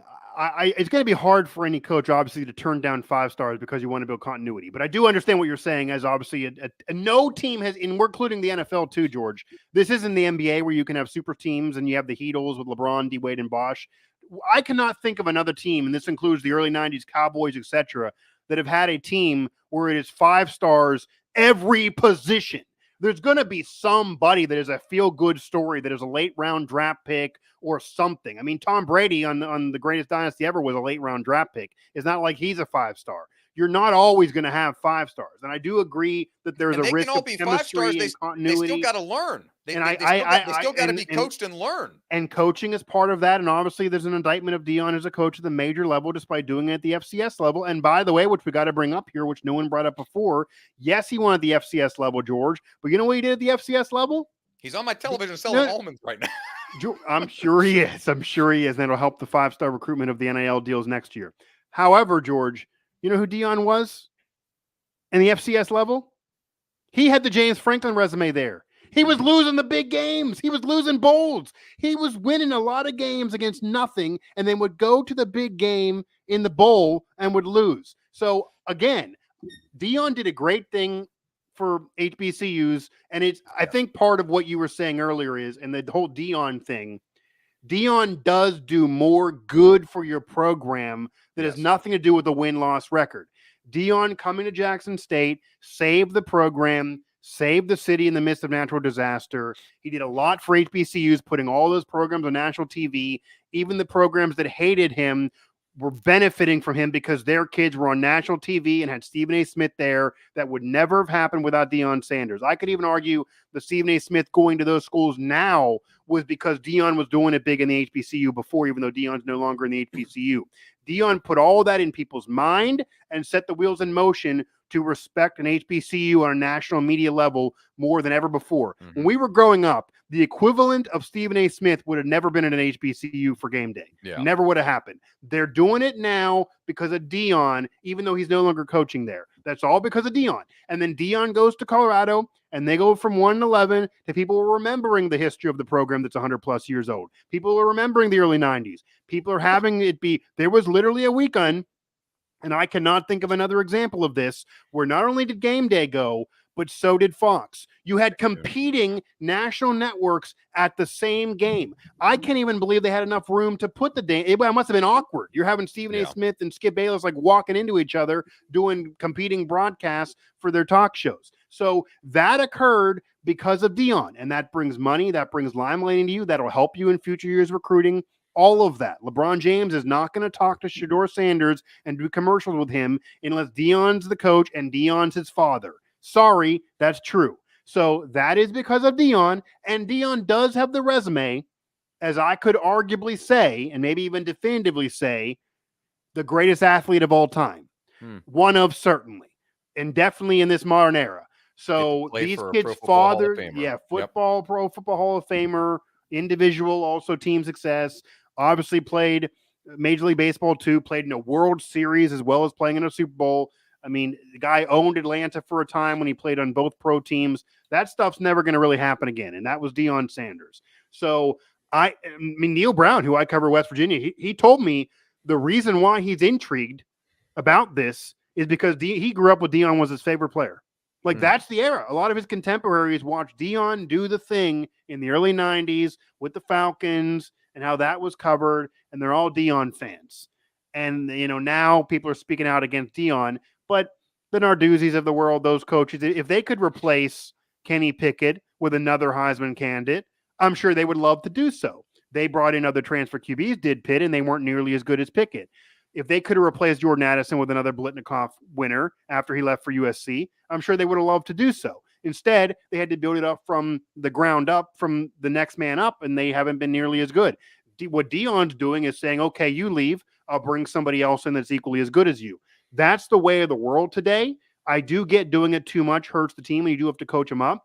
But I think the other end of this is, George, if you're going to bring in 5 stars, that's great. They're right now at receiver. They're right now at quarterback. They're even right now at secondary in corner. You could even argue running back. They're nowhere to be found offensive line-wise. You bring up the defense. I will say the biggest problem for Deion Sanders and the Colorado Buffaloes has been offensive line. I understand the defense has been bad, but George, in the Pac-12, I know. If they had an O-line, they could win games 49-48 and would be ranked right now. The offensive line is so bad. They cannot protect anybody. I don't care who you are. You need an O-line. And Tom Brady, Shedeur Sanders' mentor, he did it off a great O-line his whole career. So you got to have that be a focus. So in the offseason, if you're staying in Colorado, forget worrying about the stars. You have to build up the offensive line and the defense. And then maybe, convince Shedeur to stay, because if he doesn't, if you lose Travis Hunter and those kids, then what do you do? But I will say one thing that I think has definitively happened, George. Everybody was talking earlier, if Deion had instant success, would he bolt for the next job? Like, would Texas A&M right now want him? You're not hearing him in as many rumors. Like, I think he is staying there. He is staying there not only because he maybe wants to finish this job and have success there and prove that he can do something at that level, but I also think he's not as attractive as he was before. Like, Texas A&M might say, we have money in number 1 recruiting class without Deion. We don't need Deion to go win 4 games. So, like, we wouldn't be getting a better coach. So Deion's value seems like it has gone down as far as a head coach. But, also to be fair, George, because we said this beginning of the season, while it's Deion, anything shy of 8 wins probably would be a bad year, certainly after you beat the national runner-up to start the season. But they were 1-11, and any other coach in the country that goes from 1-11 to even 5 wins, that would be a big jump. It's not with Deion because of the hype and the fact that he did change the roster to 80-plus new players. But we'll see what they do with the portal. I'm almost guaranteeing it'll be the same thing again. He'll get in all 5 stars. The recruiting will be all up there in the top of the class. He's going to bring in the Louis again. He'll have YouTube clips up. I don't think Deion Sanders is going to change in any capacity. Let me be clear too. I support the. I'm not one of these old head people. I think it's great what he's done for both the sport, for both the University of Colorado. Yeah, I'm not saying you're saying you're not. Yeah, right. Yeah. Love the energy. Like I have no problem with the portal thing. And if you got all 5 stars, great. But it's like having a bushel of apples. And a lot of analogies for you on this segment. I got a lot of analogies. They all look. I hear you.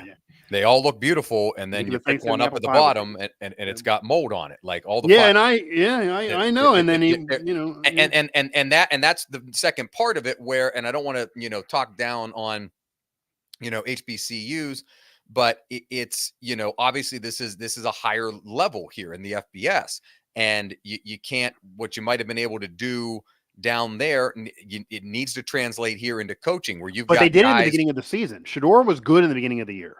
Yeah. So what happened? What happened? You're saying FCS level. He played the national runner-up and threw lightning bolt touchdowns all over the field. And then he did it again the week after. If they had some injuries, but if I give you my opinion on it, I think, their schedule turned harder, but people started to game plan against them. So they've lost 5 straight games, and they've lost 7 of their last 8. So they started 3-0.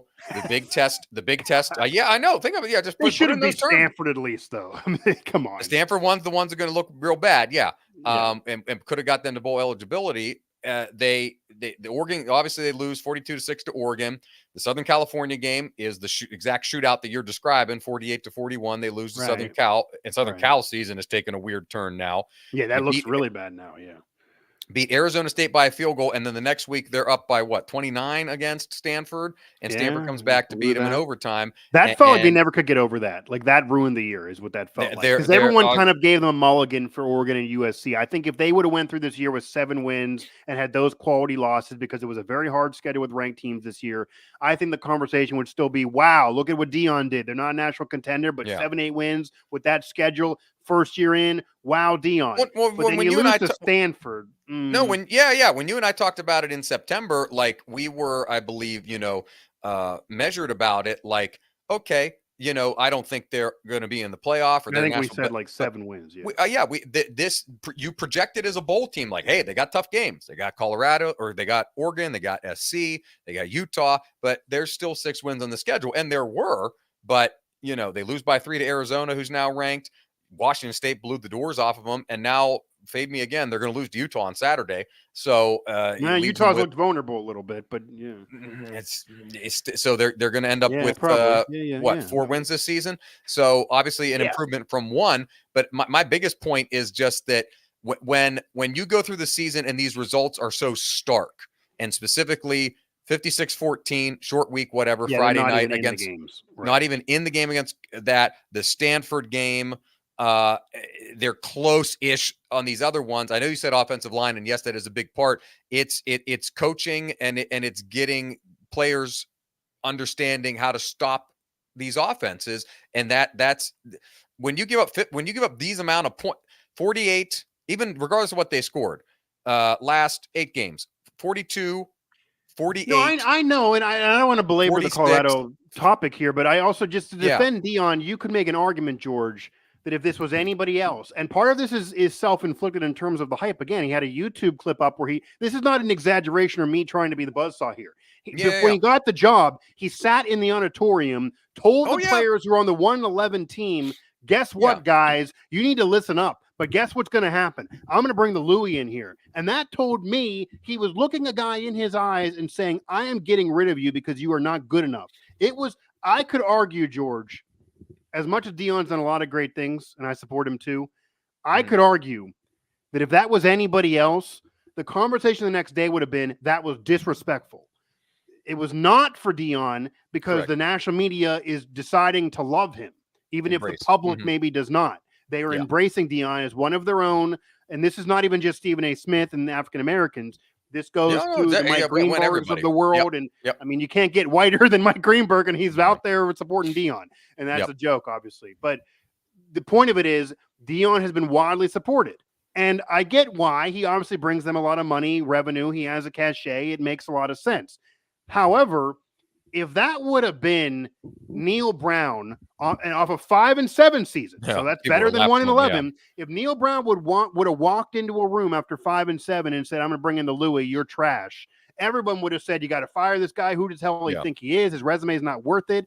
Yet, George, the knock on Neil Brown is he's never had success at beyond the Group of 5 level until maybe this year in the Power 5, and the one bowl win was a COVID year, and that's legit criticism of him. Deion Sanders, when has Deion Sanders had Power 5 success? His success is FCS. Why is that never said about him? The reason why, the media doesn't want to criticize him. And as you notice now, George, the media is not criticizing him. They're saying nothing. It went very quiet. Off the show because there's nothing good to say. So instead of criticizing, it is off the topic. It is no longer there. So you can't criticize if you're not discussing it. That, I think, is why it does rub people the wrong way, that Deion is not being fairly judged and criticized with everybody else. You have Jimbo Fisher with the national championship ring getting fired because he doesn't win 10 games, and James Franklin could get fired because he doesn't win 10 games with their recruiting classes. Well, we're getting 5 stars at Colorado, too, and they win 4. So how much rope is he going to get? But to be fair to him, you also got to give him more than 1 year to figure this out. Any other coach will get more than 1 year. So if we're giving coaches like Neil Brown 4 or 5 years with losing seasons to figure it out at a major program. Colorado and West Virginia are pretty apples to apples in terms of historically relevant. And if you're going to give Neil Brown 5 years, you got to give Deion Sanders more than one, right? So they're certainly going to go into next year figuring that that'll be a better season than what this was. Same thing with the year after that. I think this does keep him at Colorado for a while. But I'm sure this was humbling a little bit for him. To his credit, George, I will say this too, to Deion's credit, when he loses by 30 points, when he gives up 29 points, in the post-game press conference, he does say what you want to hear from a coach who just got beat down and say, we sucked. We weren't good enough. Our team lost. Give them credit. They won. Like, he didn't want to argue about it. He doesn't want to argue about an injury or a controversy. He says, it's on us. We shouldn't lose like that. So those are good things to hear. He did win at the FCS level. I think he has in him to be a good coach. But I think the theme here is on Colorado, George, it's easier said than done. Yeah. Like, it's easier to talk about it, how they're going to go from 1-11 to the greatest turnaround of all time, which was literally said weeks ago. I believe the kids are talented. Do it. Yeah, I believe the kids are talented and 5-star and whatever rating system you want to give them. But again, you can't do any 5-star kid dropped in a program still needs instruction to then raise them to a level where they're not just a 5-star high school player. They're a 5-star, AKA NFL draft caliber player. Very, very different. Very different. I believe that's the jump we're missing there. And I think Deion will adjust his coaching staff or however he needs to do it accordingly, and we'll see what year 2. He's already blamed some coaches, as we've seen. We've already seen a guy lose his job and things like that have already happened. And they come to the big and significant. They come back home to the Big 12. I don't want to call it a weaker Big 12. It's a different, more diverse Big 12 where they'll still have some. Yeah, because Brett Yormark will say how many conference titles has Texas and Oklahoma actually won. Exactly, they haven't really been as dominant as that comment would allude. But yes, you're remaining. You're based on this year's Big 12 standings. Your remaining upper crust is TCU, Oklahoma State, West Virginia, and Kansas State. Yeah, so, and when you expand, when you get full on expansion, I would say in terms of history, money, and the opportunity to be really, really good, you would still have Oklahoma State. You probably would have UCF jump up there. You have Utah, I think, is going to be a powerhouse. I think Utah could dominate the Big 12. Maybe one of the Arizonas, certainly Colorado, and then West Virginia maybe too. So you could be in that mix of 5 schools that could vie for winning that conference once every 5 years. I mean, George, the winningest program in the new Big 12 is West Virginia. Number 2 is Colorado. I don't think these programs are what Utah is going to be in the new Big 12, but I do think getting Oklahoma and Texas out of there, since we're talking a lot about recruiting ranks, it'll make recruiting easier on those programs. The recruiting ranks will be better, and they won't have to care what Texas and Oklahoma are doing recruiting-wise either, because it's always been those two and everybody else way below them.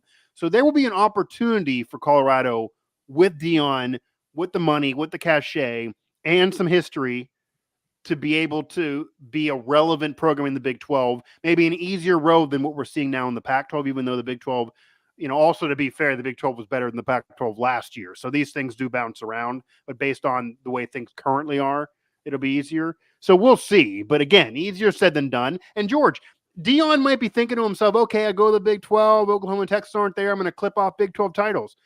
I would not be shocked if he loses a game to Utah. If West Virginia even beats him based on what they're doing. Because, George, you're talking – I'll give you the example. The team I literally cover. West Virginia's recruiting classes were universally ranked from anywhere from, say, 35 to 40. Some even said 32, but mostly 35 to 40, okay? And I actually think that's good for West Virginia based on the high school standard, etc. But they have to go a lot outside the state. So does Colorado. They're not going to get high school football from Colorado. You got to go outside the state as well. So they're similar boats, even similar historically in terms of what they're doing recruiting wise. West Virginia got 1 4-star in Rodney Gallagher. That's the top dog of the class. The best freshman this year, and no shade to Rodney, is Jaheim White. Jaheim White, George, was a 3-star recruit. Yeah.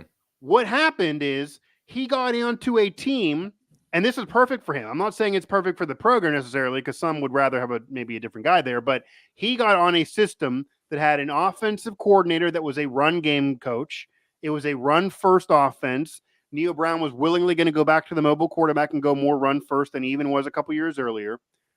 And then you were a 3-star kid. That allowed a 3-star kid in a perfect situation to get coached up by a lot of running coaches. And then George, PFF has him as the top graded freshman running back in the country. And West Virginia went from 5-7.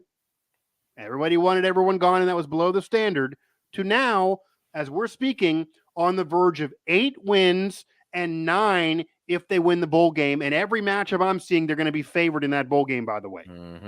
So, and they're clearly going to be favored in the final game of the season.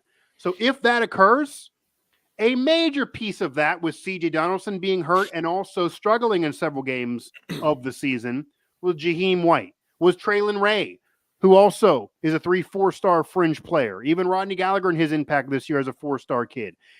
West Virginia's 2023 freshman class could be what saves Neil Brown at West Virginia. What could be what opens up a window for that program again in the new Big 12. And George, everyone I mentioned there on an historic program without a high school football-based comparison to everyone else in the country, similar to Colorado, with a coach who's lived a life of a coach for 20-plus years despite being in his early 40s and does not even nearly have the swag of Deion Sanders, nor will he admit to having that, recruited his butt off, got all those kids there despite being on the hot seat. He's now coaching them up, let's face it, and West Virginia put a damn good season together. Conversely, Deion Sanders, all the cachet in the world, hasn't coached as long, brings in all 5-star kids from a 1-11 season, and they're worse than West Virginia. So that's your point. That's literally an example of what you're saying, that West Virginia in a similar market and similar program historically was able to do it with 3- and 4-star fringe players because they coached them up. Jaheim White, people are saying now, well, how the hell was he a 3-star kid? We get that all the time in comments. He must have been an underrated diamond, or even Pat White back in the day, an underrated diamond. Steve Slayton, James Franklin didn't want him, took away the scholarship. He was an underrated diamond. George, wow, West Virginia's success has been a lot built off underrated diamonds in the rough. You know what we need to also start looking at? Maybe those coaches need credit for coaching them up. Like, they got 5-star production out of a 3-star. You got to say that's a coach that gets credit for that. And Colorado is getting 3-star production out of a 5-star. Like, would you rather have, and obviously not everything's the same position, but just for an example, right now, this year, would you rather have a Travis Hunter or Jaheim White? Would you rather have, for the future even, Rodney Gallagher or Traylon Ray or Travis Hunter? Or, I mean, maybe you would say Travis Hunter because of his NFL stock, but he's on a worse team. His numbers are no better. I mean, what tells you that outside of watching high school film? So I do think, I think you're getting 3-star production out of 5-star kids, and West Virginia's getting 5-star production out of 3-star kids, and that's how you have a different result. And one was off a real bad season, the other one's off a real bad season, and one program turned it around in a similar boat, really, market-wise and everything, and they didn't get the 5 stars to do it. They didn't have the 5 stars. Colorado had the 5 stars, and they're no better. They're a little better than last year, but they didn't turn it around to what people thought they would. So I think that's the example right there that I think that tells you. We'll see how good the coaching gets. They're going to need it next season. Different conference, new opponents. Speaking of a different conference, the American Football Conference that is in the NFL, as we transition, the Buffalo Bills are frauds, Mike. I don't know why I'm starting there, but I am. I'm sick of watching them on national television. They're on a lot. They're on a lot of games. I got two. I got some buzzsaw sit down hot takes here. We Royal We America NFL instituted flex scheduling earlier so we wouldn't have to watch garbage. We never in use our it this year. primetime windows. Never use And it this year. Yeah. This league has chosen not to use it. I get that. Steelers and Patriots are going to play national TV later on at the end of the season, by the way. Yeah. I hear you. Obviously, the Patriots are not good. I got less of a problem with that because no, that's a bad game. What are we talking about? It's a bad game, and I get that Fox and CBS are able to protect their 4:00 matchups if they have good ones in some cases. And they don't always have good ones though. Sometimes they should want to flex it out. It's a combination of I've seen the Jets, the Bills, the Broncos, and the Raiders play at least once or twice in each of what feels like the last 6 weeks, sometimes against each other, which is even worse.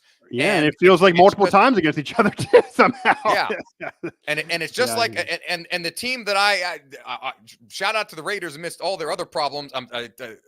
Shout out to B hyphen. I'm sick of seeing them play on television, but they are the most entertaining out of those 4 teams. Yeah, well, they all. Like these teams must bring Devontae Adams on that team. Well, they don't even throw to Devontae Adams half the time. They're not playing. What's entertaining is the post game press conference.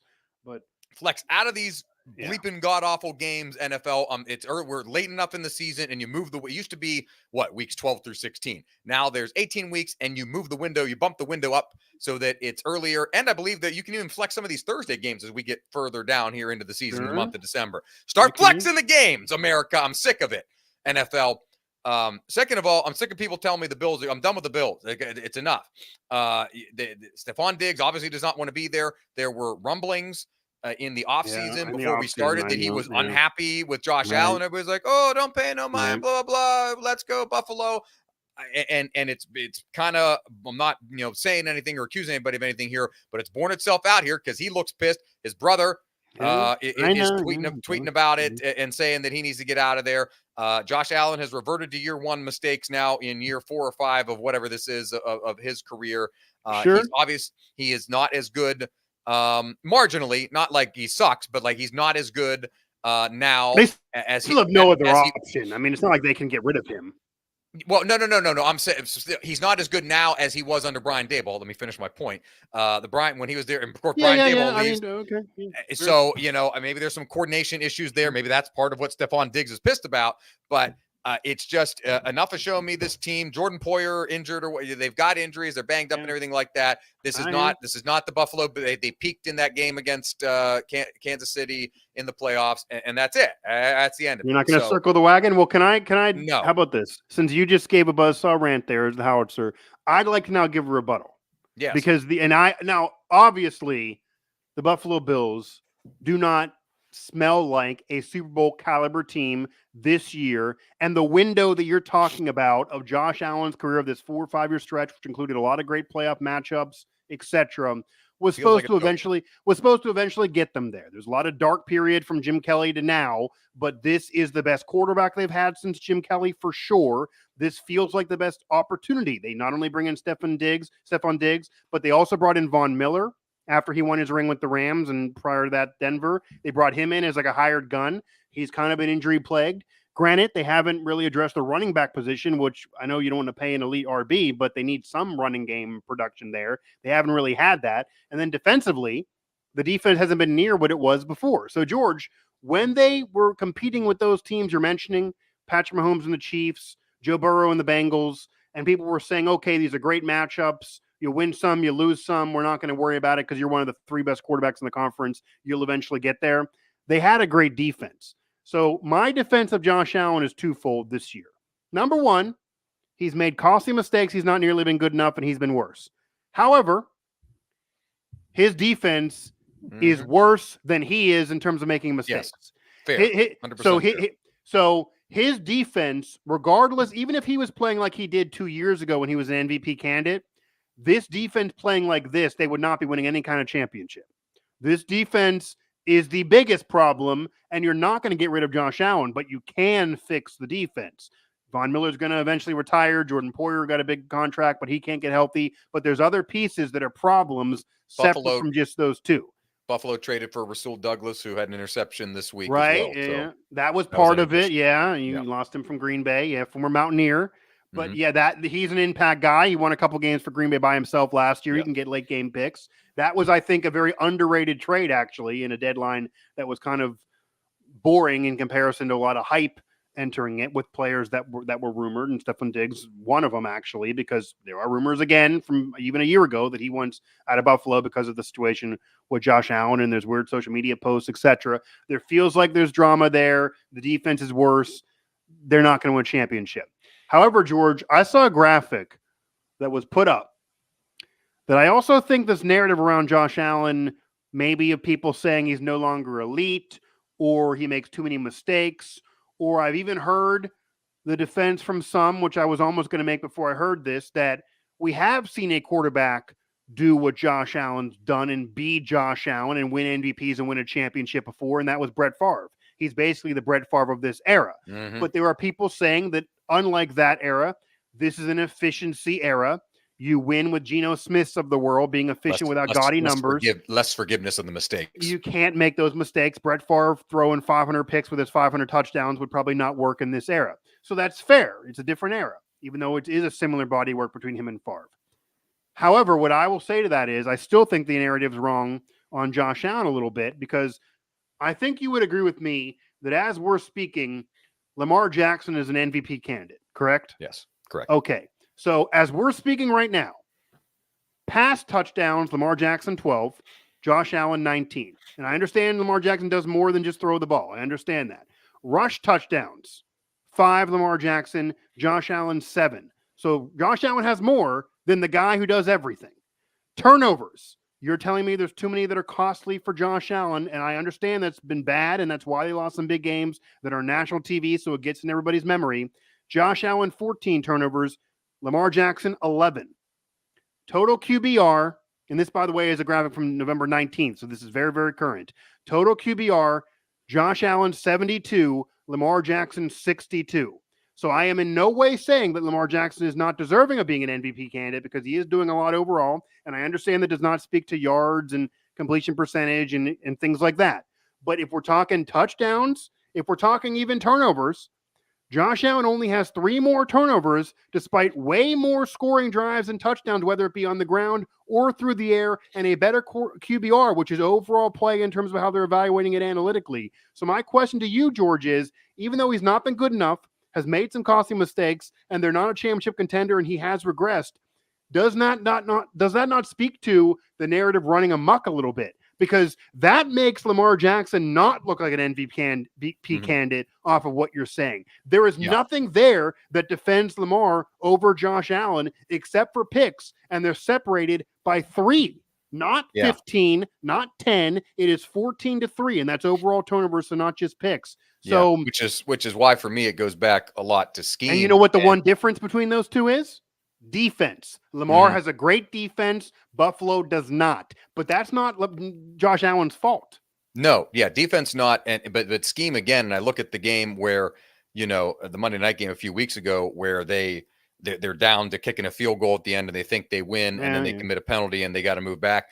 It shouldn't That's not be him either. I get it. But it shouldn't be a field goal game. They are an offense that put up 35 points on the reg over the last 2 years, and they've just not been able to do that this year. And I think he's got obviously they've had injuries. He has 26 touchdowns here. I think they've got injuries that they're not putting up the gaudiest number. They ran it up against Miami, which was weird. Miami's had a weird season too. Miami hasn't beat anybody good either. I'd love to talk about Miami in a moment. But I understand, but the numbers are what the numbers are. I'm just saying Josh Allen has 26 touchdowns overall. But where the rubber meets the road in these close games, like they're supposed to be. And it's not like, obviously they still got an outside chance to win division, all that stuff, playoffs. Yeah, it's not that tough either, obviously. They were supposed to be this elite team on the par of teams we saw like Kansas City and Philadelphia. But don't you think they could still win the division? Yes, absolutely. So if they win the division, they are not dangerous at all to you in the postseason? No, because it's been figured out, and they've not been able to. It drastically again with 18 weeks in the season, we've got a month and a half of football left as opposed to just 4 weeks. I agree he's not been nearly what he was or good enough. You don't think there's any defense of him off of the numbers I just read to you, though, because this isn't my No, opinion. Those are no, factual numbers. yeah. No. There's defense off of it. That's why, again, I think a lot of it goes back to scheme, and his mistakes are amplified because they're coming at very critical times. And they're on national TV all the time, which is what you were saying. Whereas Lamar is kind of able to get out of some more of these because he's got a great defense and he's playing. But that's not really fair, though. You're holding again. That's not fair. You're going to give an MVP award to a guy that has doing it off a great defense with minimal offensive numbers. I didn't tell you I was giving the MVP to him. But he's a candidate. I think people are voting. No, he's a candidate. I think he's a candidate. He could win it. And when I say you, I don't mean you personally. I'm saying everybody. There are people giving him the award. He is a candidate. If I had, so where is he? Was he a top 3 MVP guy for you right now? Patrick Mahomes hasn't had the season he always has. No, not Mahomes. I'm just knocking him away. Obviously, Joe Burrow's hurt. He's been injured this year. Dak Prescott struggled earlier in the season. Jalen Hurts has had an up and down season despite the Eagles being very good. Maybe it could be him, obviously. Hurts, Lamar. Yeah, it's a weird season. All right, the point of it is, George, you're telling me Lamar's the runner-up for the MVP if we ended the season right now, and he has significantly less scoring drives than the guy in Josh Allen who you're saying isn't good enough. I am just saying that I agree with you, Josh Allen hasn't been playing well enough, and the Bills are not a title team, but what I am saying is the conversation around him, I think, is moving in the territory is a little bit more negative than it needs to be. I mean, and you could even argue that his numbers are actually still elite if we're going to say Lamar's are.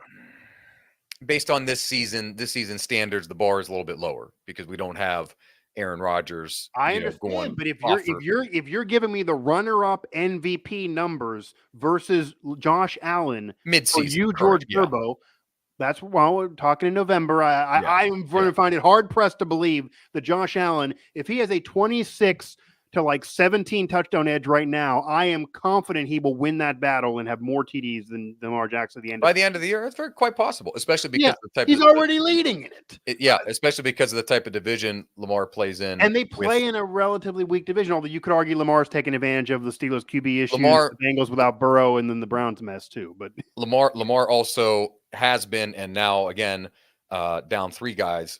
Zay Flowers was injured at a point. Mark Andrews Odell was out earlier. Odell, so a couple different factors there. But again, I mean, Josh Allen has Stephen Diggs in that. I don't think people didn't have Baltimore as a Super Bowl favorite, and I'm not saying that they are. Well, I heard some say that though. I don't know. I did hear some say that though. There was a lot of Lamar love. I could argue that he's almost as we discussed on this show, any one of the 4 teams in the AFC North could win it, and we're kind of seeing that bear out here. Sans Cincinnati, who unfortunately does not. And the only team with a legit quarterback is the one who's probably going to win it, and that's Lamar Jackson and the Ravens. Everybody else has a quarterback mess, and that's because of Burrow's injury. It's just it's Buffalo, and they're going to win the AFC, and it's just they may still. It's going to have to be the division, Mike, because even as ridiculous as the Browns look, the defense is not only the best in football, but the best in football over the course of the last 5 seasons and historically is Cleveland's defense. And as they were, Pittsburgh aside, they'll win games like that, 13-10. It's hard to believe they're going to go ahead and go to the AFC Championship game or something. No. That's the standard we're holding the Bills to. So no. I say that to say that there is not really a pathway for the Bills at 9-7. Oh, at a wild card, but I think the division is their way into a wild card. Yeah, it's going to have to come against Miami. I believe more in Miami and their playmakers, especially playing that's actually what I was going to ask you. Why? Because if we're talking college football, as we did for most of this show, George. You're right. It's so paradoxical. Yeah, Miami, not good against good teams. Name me the quality win, and you cannot say Chargers because they have clearly been exposed. The Raiders, who they beat this week by a touchdown. Well, the best wins are the Raiders and Chargers. Yeah. But the Chargers have clearly been exposed despite Herbert still playing well. So my question to you is, why are you more confident in Miami, who has beat nobody, than the Bills, who beat Miami? They beat Miami. And I admit that it's like a ridiculous. This is like a Bama, Texas thing here. I got a head-to-head win, and George Gerbo doesn't want to rank me higher. What am I going to do? It's a ridiculous thought. They've still got to play Buffalo in Miami, I believe. It's because I've seen Miami look like they could be a championship or caliber. I hear you, but they did against bad competition. I know, but Buffalo, and they lost to Buffalo. Yeah, and they lost. I'm not telling you right. They lost to Buffalo. I'm If not they even making. lose the I'm not game, even. I'm if not Buffalo making this. loses in I know. Miami, they're I still know. I know. splitting the season. I am not making this a head-to-head between Miami and Buffalo. I'm just saying Miami. Well, no, you're the is- one who said you're more confident in Miami winning the division. Miami has shown me the things that I would like Buffalo to show me. But do you Buffalo, understand that if that my comeback is when Yeah. Miami has been put up to the test to Yeah, show they've me. failed it. Oh, 100%. I believe So it. what I'm saying is that you have seen them show you looking really good against bad teams. hmm Buffalo has actually here's my argument for Buffalo. Denver less bad now. No, I'm Here's my argument for Buffalo. Buffalo has not been what they were supposed to be and has looked really bad at times. However, they have looked better against good teams, even if they lose, Oh, yes. than Miami against good teams. Because when Miami plays good teams, they suck. When they play really bad teams, they score 70 points. When Buffalo plays really bad teams, they either lose or barely win the game. But when it's good teams, Buffalo plays really well, usually. Even Denver, they got up for that game, and you're mentioning the penalty at the end and all that other BS. You could say they should have blew them out, but Denver's actually turned it around a little bit with Russell Wilson and Sean Payton getting together. That's not that bad of a team right now. So my point is that I understand an argument against Josh Allen and for Miami, in all honesty. However, I don't think there are enough people that are understanding that in logical minds, the numbers do not support any of that. Like the Josh Allen and the Bills have not been as bad as the public at large, not even just the national media, but even the public says they have been.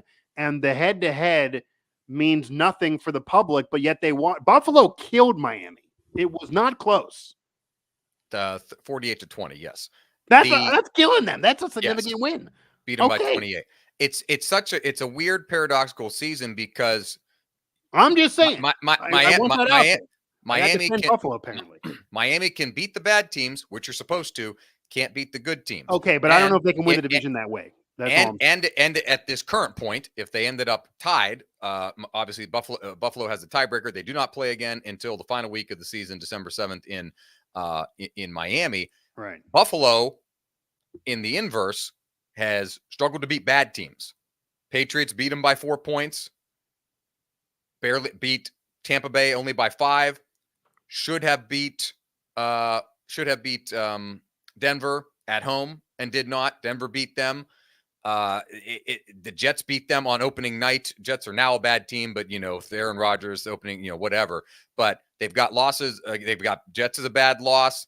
Jaguars is kind of a bad loss, but I know, say what you want about the Jaguars. They're kind of a middling team right now. The Patriots one is the worst loss of the season, 29-25, just a couple of weeks ago. And this one against the Broncos, even though the Broncos are now playing better as of late. So Buffalo looked good early, played the part, beat you take the Jets loss aside because of all the juice and the energy of the Aaron Rodgers injury. And I mean, he didn't even play though, but I get it.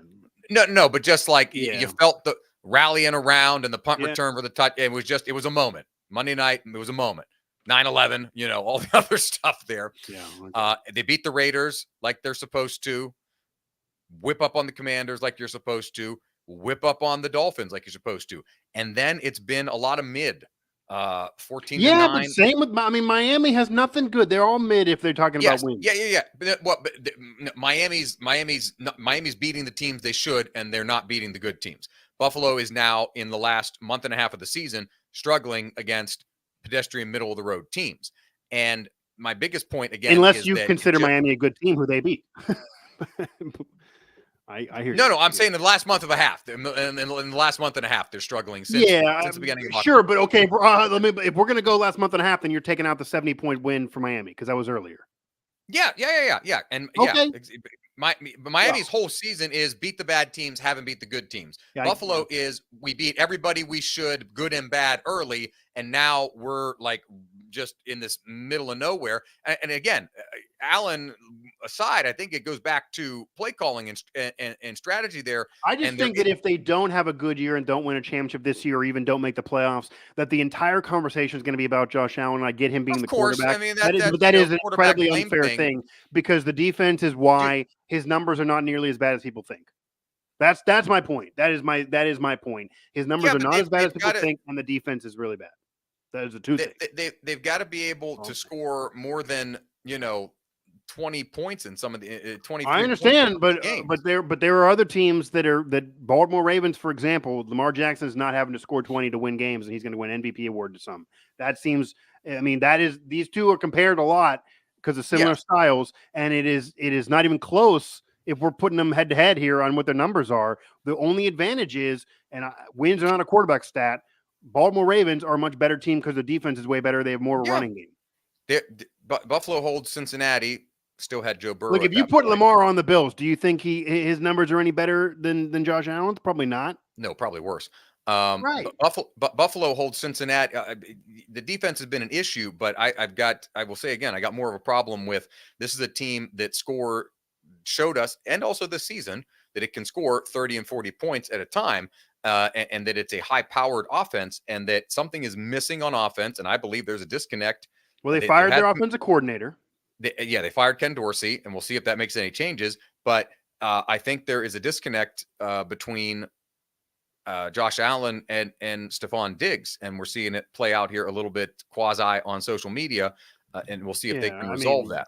Sure, but I mean, there's been legendary quarterbacks that have had that BS. It's almost like you have a shelf life with a receiver, and I mean, I mean, I don't blame Josh Allen for Stephon Diggs being upset. Like Josh Allen has 26 touchdowns. If you don't get one of them, that's your own fault. Like I don't know what to tell you. There's not much on the ground. He's throwing 20 in the air. Some are going to you. You're the number one. I get his frustration. There definitely were passes that were missed to him, but him going on social media and his brother talking does not in any way help the Bills. And if he wants out of there, then maybe he'll leave. And that might be a whole nother conversation for another day on the Bills window might be shut because Stephon Diggs is going to mess it up because he has to leave. But I don't know if Stephon Diggs, let me put it this way. If Stephon Diggs leaves and does the Antonio Brown thing and the Bills don't get anywhere this year, it's hard for me to say that was Josh Allen's fault as the number one. My number one is still the defense. My number two is costing mistakes in big games by Josh Allen, but I don't blame him for Stephon Diggs being a personality that is going on Instagram. Like, I mean, sure. The guy misfires you. Like Devontae Adams is doing the same BS. He's on there. He's on IG too. Is that, I mean, he didn't do it with Derek Carr. Derek Carr's not the greatest quarterback in the world. He likes the guy better. You've held, your last 7 opponents you've held to under 29 points, and you lost. Yeah, and this is 4 of those games. You got to score a lot of points, but I mean, the Chiefs and Eagles here with all their offenses, they 21-17. We're looking at a final. I mean, you're not, that's not always the case in today's NFL in comparison to even last year. I do want to ask you though, as we close this, are there any other teams that have been major disappointments this year, or even teams that are maybe flying under the radar that you think actually can make a lot of noise, maybe even the NFC? Like I'll throw out, there are a lot of people now that are slurping on the Cowboys Kool-Aid, even though they couldn't do it against the Niners because they've now are looking better against slop competition. Obviously, Brock Purdy's back now, and they're looking good again. The Niners can be brought up, but clearly it appears that when they have pieces, they're great. If they don't, they're in trouble. The Seattle Seahawks have been up and down that everyone loved. The Detroit Lions have been up and down that everybody loved, but they're still going to run away probably in the division. Even going back to the AFC with the Chargers, like Justin Herbert had literally the best day of anybody on Sunday for PFF, and his team can't win. That doesn't seem like it's his fault, but that team's going nowhere. So who are some other teams maybe to bring up outside of just this freaking Bills conversation? No, the NFC is mud. The Cowboys are doing their predictable thing where they are going to somebody's got to win the conference, though. Somebody's going to have to win the conference. Not Dallas. They're going to look impressive in wins, and they're going to lose games that make you scratch your head, like to Arizona. Granted, that was a couple weeks ago. Yeah, that was a while ago. Yeah, Josh Dobbs was even on that Arizona. And their Philadelphia is now far and away the best team in the NFL on paper and on the eye test. And 100%. They just beat the Chiefs. They are the best team. 100%. You're going to get to January, and Dallas is going to play in a playoff game, and the wild card, and they're going to host it, and they're going to lose. Like that's just how that goes. There's nothing outstanding. Or if they win the wild card game, they'll go ahead and lose the Niners in the next round. Exactly. Yes. Like nothing looks prior to the championship game. They will be eliminated. Yes. They looked a hell of a lot better. Last season. If somebody told you, though, because everybody could say the Eagles easily because it is a kind of a mid-conference. The Eagles are obviously the class the last couple of years. If I would ask you who is going to win the NFC and you cannot name the Eagles, Detroit. Now, granted, you have to understand they've been winning, but they haven't been looking that great in recent weeks. I mean, they're crawling through games against not great competition. But just goes back to the damn Bills thing. They are pulling it out, where the Bills are not. Good, average teams, good teams lose some of those games. Great teams find ways to win those games. Detroit has found ways to win those games. You're not concerned that they're getting in that situation, like you said earlier. It shouldn't be a field goal game for the Bills. The Lions are in those field goal games still. They're wins. They're 8-2 for the first time since we landed a man on the moon. Yeah, right. It's just like I understand. I understand the last Lions championship was with Dick LeBeau. I understand. And they as a player, by the way. Dan Campbell has done a tremendous job. They are extremely motivated. They've got an excellent defense. And Jared Goff doesn't Campbell Coach of the Year this year if it wasn't last year. Yeah, Jared Goff doesn't need to, throw for 300 yards a game for them. They can do it on multiple different ways. What an interesting team, oddly, in the NFC, not that they're going to win the division, is that Minnesota now on its third or fourth different quarterback. I don't buy them long term, but yeah. No. But you started 1-4. And you're now 6-5 in a game you should have won at Denver, and you are in a potential place for freaking Josh Dobbs off the street, off his couch. Didn't even know the damn team. Didn't know his teammate's name. Did not know the name. Josh Dobbs is playing for his fourth team in this calendar year or whatever. Yeah, that's ridiculous. So yeah, the NFC is a little bit weird. Obviously, the other one that we're not talking about, Mike, is Houston. With how CJ Stroud in a game they clear rookie of the year, historic season.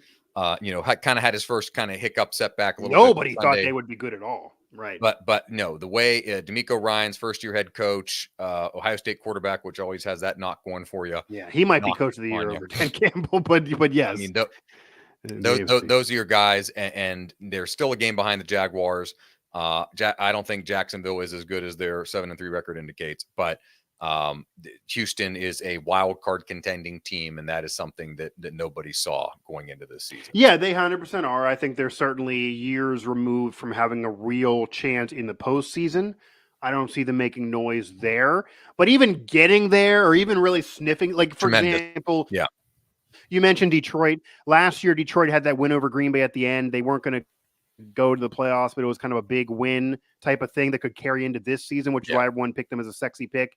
If even Houston does that and they fade a little bit and they do that, that would still be a fantastic year for a rookie and for a Houston team that nobody thought would go anywhere, no matter how good Stroud is. Most people thought, okay, Stroud could be good, but they're not going to be good as a team. They have no defense. There's no other weapons there. What he's doing, George, is exactly what you want in your franchise quarterback and exactly what, for example, say Kenny Pickett, a first-round pick, is not doing. The reason why Kenny Pickett may lose his job, which I don't think will happen yet, but reason why people are out on Kenny Pickett that were big defenders when he first got drafted is you have George Pickens there. You have Deontay Johnson there. You have Jaylen Warren now who's stepping up and dominating, even though you still have Najee Harris there. Pratt Freiermuth is now healthy. You have players and pieces, but the offense cannot score, cannot move the ball except for a couple big runs. They look anemic. They look impotent. It looks ridiculous, and Pickett's misfiring. And instead of elevating guys, he's making them worse, and they're feeling like they don't even want to be there. They're all down in the dumps. You see them at interviews. They look like they're depressed. All of that is the straw that stirs the drink around maybe Matt Canada as OC and then Kenny Pickett at QB, and all of it not working and getting done. Where I'm going with this, though, is conversely, George, CJ Stroud walked in somewhere with way less talent around him than Kenny Pickett joined, and he elevated everybody else. He said, okay, nobody thinks any of you are any good. I'm really good, and I'm going to get you the ball, so you're going to have some numbers now, and you're going to be a much better fantasy player now, and we're going to get you some jersey sales now, and we're going to win some games. And it's because I'm there, and I'm elevating guys, and franchise quarterbacks should be able to elevate other players around them, no matter what caliber they are. Kenny Pickett's not doing it. CJ Stroud is doing it. We've even seen Will Levis do it earlier in the season with Tennessee, even though I don't think much of them. There are quarterbacks doing it. There's like a youth movement in the NFL led by CJ Stroud. And again, having an historic season for a rookie in terms of touchdowns, yards, etc. He is that guy, better than I even thought he would be right away, especially with not much around him. So all credit to him. I think they would be much more of a threat than the Jaguars, even though they were in there last year and Trevor Lawrence is still good and not, done on him by any means. But that is a magical story. That is the Lions story from last year. But no, I mean, we could very well be at the end of this thing and have Chiefs Eagles again, who are the teams playing as we were recording the show, just almost default of teams that have been there, done it before, know how to win the playoffs, have a roster, and maybe underachieved at times. Certainly Kansas City has, but that's what's going to win in January that these other younger teams aren't really ready for. But CJ Stroud got to get some love. I don't think anybody saw this coming, even people that thought he would be as great as he is eventually. And yeah, there's others that aren't, which is why some teams may be willing to pull a plug quicker because they see what can be done right away when you get your instant quarterback. And again, like Jordan Love, everybody was around. He's not been that dude yet. And yes, the Packers have talent, but they weren't supposed to win yet. But he's not elevating guys. CJ Stroud is elevating guys, and that's a major difference. So, and then the weird inverse pressure then in some circles on Bryce Young, who was picked above Stroud by Carolina, and that is 100%. And granted, again, not much around him, but CJ Stroud's elevating guys. Bryce Young is not elevating guys, and whether that's fair or unfair because of team and rosters, that is absolutely going to be brought up, and they're always going to be compared to each other. But it is kind of interesting because while you're having a season with a lot of intrigue, a lot of interesting storylines, we've named them all, there's a lot of mid teams. There's really no behemoth elite team, even including the Chiefs this particular year, where you watch them and say it's a slam dunk champion type of team that could certainly vie for it. The Chiefs have been vulnerable. Even the Eagles were earlier in the season, even though they're not as much now. But there's nobody out there that George Gerbo is willing to probably put money down on. And I don't know if there's any team that can overcome a George Gerbo curse. So if George Gerbo would curse a team, they probably screwed. I don't think curse the Lions. I mean, you've been cursing the Dolphins for like 6 years now. Yeah, so no, it's not even. So I didn't say anything. Like, I just think they can win the division. I didn't. I think the whole damn family right now, George has been cursing in the last calendar year. We'll see. You, the whole family, George went out there was really puffing his chest, and we've seen Maryland and Miami both suck in the last month, really. But we'll see. Again, I need them to beat somebody that's relevant for me to slurp the Kool-Aid on the Dolphins. But I would love them to be good because it's entertaining football. And it's Miami, and it's, it'd be cool to watch that. And they haven't won in a long damn time, even since before Marino. So, that would be something. That would be a great storyline. But it's hard for me to buy that right now. But the Lions would even be the best historically if they actually would get there. But the weirdest thing, George, as you know, we're sitting there and you want to go Eagles again. We don't get the same matchup again. We never get the same matchup. We don't get that same matchup. You can get a returning team, but we don't get the same matchup. To predict the same matchup again is just hard to do. And that's why the door is open for maybe some teams. Like I think the Ravens are very mid. I think Lamar is actually having an overrated season, but the door might be open for them to actually go make another run because who the hell else is it going to be if it's not going to be the Chiefs? That's why it sucks so much for Burrow going down this year because the door was also open for the Bengals this year. But obviously his injury and they were never able to get going. That kind of, hurts them. But yeah, some of these teams maybe should have called Josh Dobbs or that story is didn't even know his teammate's name walks on the field. Or this also was a year that was clearly wide open for the Jets, George, but they also have some problems well beyond the Aaron Rodgers situation. But yeah, that door was open. Great, Josh there Dobbs. as well.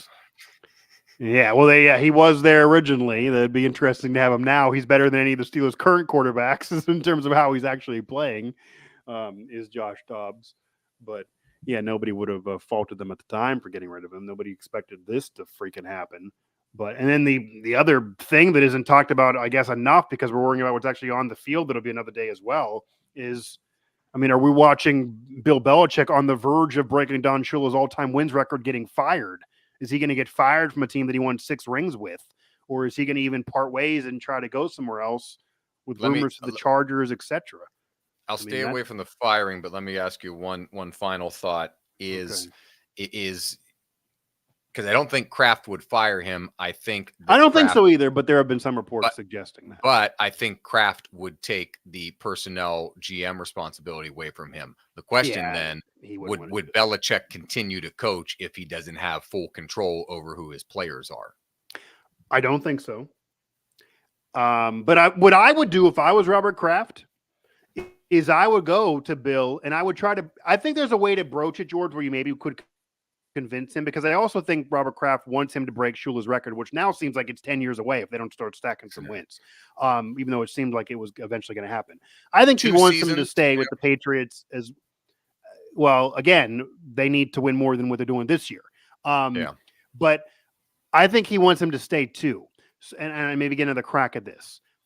I think everybody would agree Bill Belichick is either the greatest coach of all time, or everybody would agree is one of the greatest coaches of all time. Not even just in football, but in modern sports. And even though Brady won without him, Brady has admittedly said he never would have been Brady. Talk about coaching up a player who was not a 5-star. He never would have been the all-time greatest quarterback if it was not for being coached up and being influenced and winning a lot early, thanks to Belichick. So Belichick is undisputed one of the greatest coaches of all time, if not the best. As an executive, as a team builder, not so much. Not so much. And we're even talking about different personnel decisions on QBs, on different players, on not having any Pro Bowlers there, on really wanting to usher Brady out the door and having nothing to replace him, whether offense or defense. And even Mac Jones. I don't think he's that great, but George, he had a defensive guy as his offensive coordinator for a season. I mean, you're just not trying to help the man out. So I get it. That part of him has not been nearly good enough. But if Robert Kraft goes to him and says, hey, Bill, I'm not going to fire you, but I'm going to strip you from the GM duties, F off.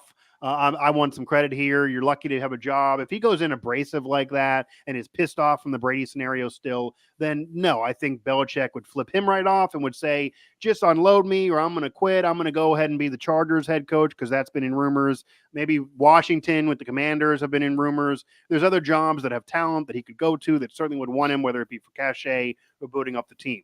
But if you go to him and say, hey, Bill, I believe you're the greatest coach of all time.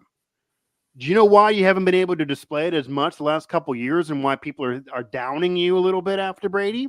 It's not because you're worse of a coach. You're still the greatest coach of all time. You got those 6 rings. They wouldn't have happened without you. And it wasn't the same roster like, say, the Steelers in the 70s. We had free agency players in and out, all of that. You had to do it all different eras with different people, personnel, Randy Moss a little bit, but also Deion Branch being here and Troy Brown. I mean, they're not Hall of Famers.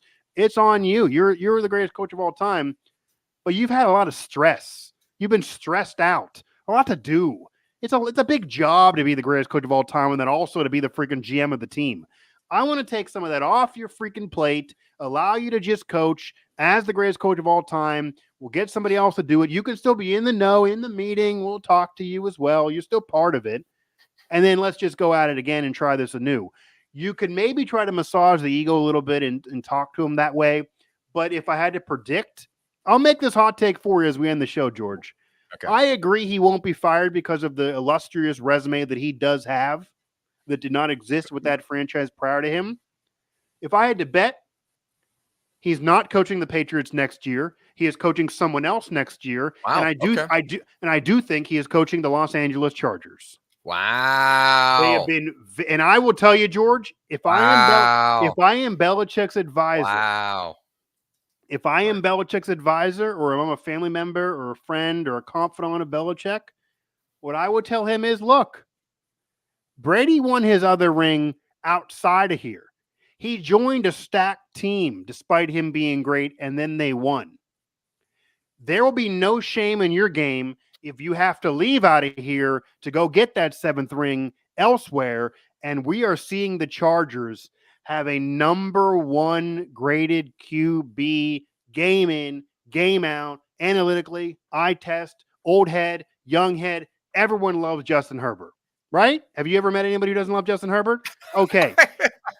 He's a great guy on and off the field. Everyone loves the man. There are weapons there. There's receivers there. There's a running game there. Not much of a defense, but Bill, you're a defensive guy. You can coach them up there, and we can also get some players.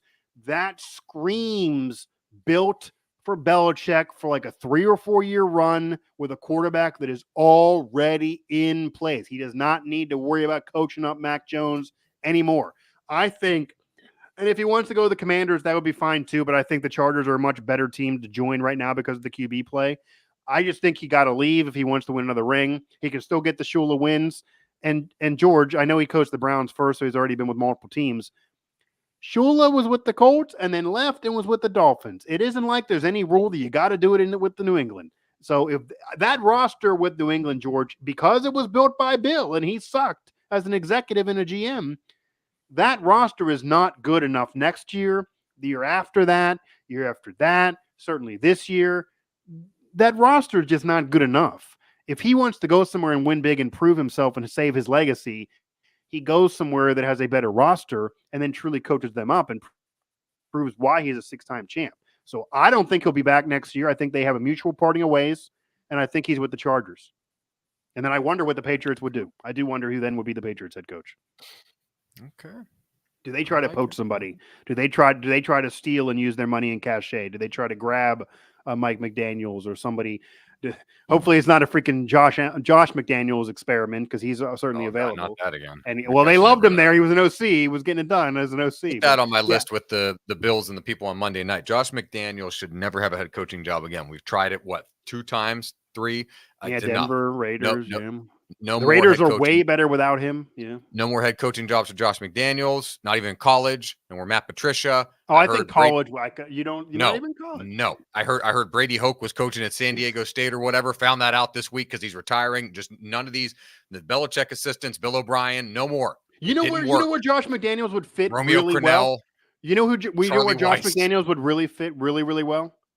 Texas Tech. Where? Texas Tech. It's basically offense, Big 12 football. That's Josh McDaniels stuff.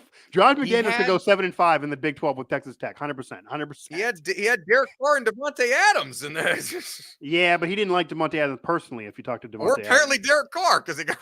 Well, yes, but that was part of not liking Devontae, maybe. Yeah, no, he shouldn't have any more head coaching jobs. Certainly not in the NFL. Antonio Pierce, who's never coached a day in his life, is walking in the door, and all of a sudden this team is galvanized and winning some games and looking way better. So, yeah, that's on you with the same roster. But I don't think Bill Belichick's going to be there next year. I think this same time next year, holiday season, Thanksgiving week, we're talking about Belichick on the Chargers, coaching the Chargers, winning some games with Justin Herbert. I don't know if they're winning a championship, but I think they're certainly better than what he's doing with the Patriots right now. I think he leaves that franchise high and dry despite the 6 rings. I think Mac Jones is totally screwed, even though it's unfair to him. I don't know what the Patriots do, but I think maybe they kind of want to part ways. They don't fire him. They do a mutual understanding to be done with each other. And if I'm Bill, I would go to the Chargers, but he may go. There are teams that would want him. If he is available, he would be free for 20 minutes. And I do not think, by the way, I'm on the record as this. He's not going to retire. If Kraft comes to him and says, we would like to move on, but we don't want to fire you, he will coach somewhere else. I do not believe he will retire, and he will be giving up the Shula wins record. He is not going to do that. He wants that record, and I think he's not going to retire. So if he is not coaching the Patriots, he will be somewhere else. All right. Fair enough. I like it. Do you agree or disagree here? Agree or disagree? No, I'll stick with my I could see it, but he's not going to retire, though. I'll go with my first thing that he doesn't want to, at his age, completely uproot his life to somewhere else, and that he'll be asked to relinquish the general management control of the Patriots before.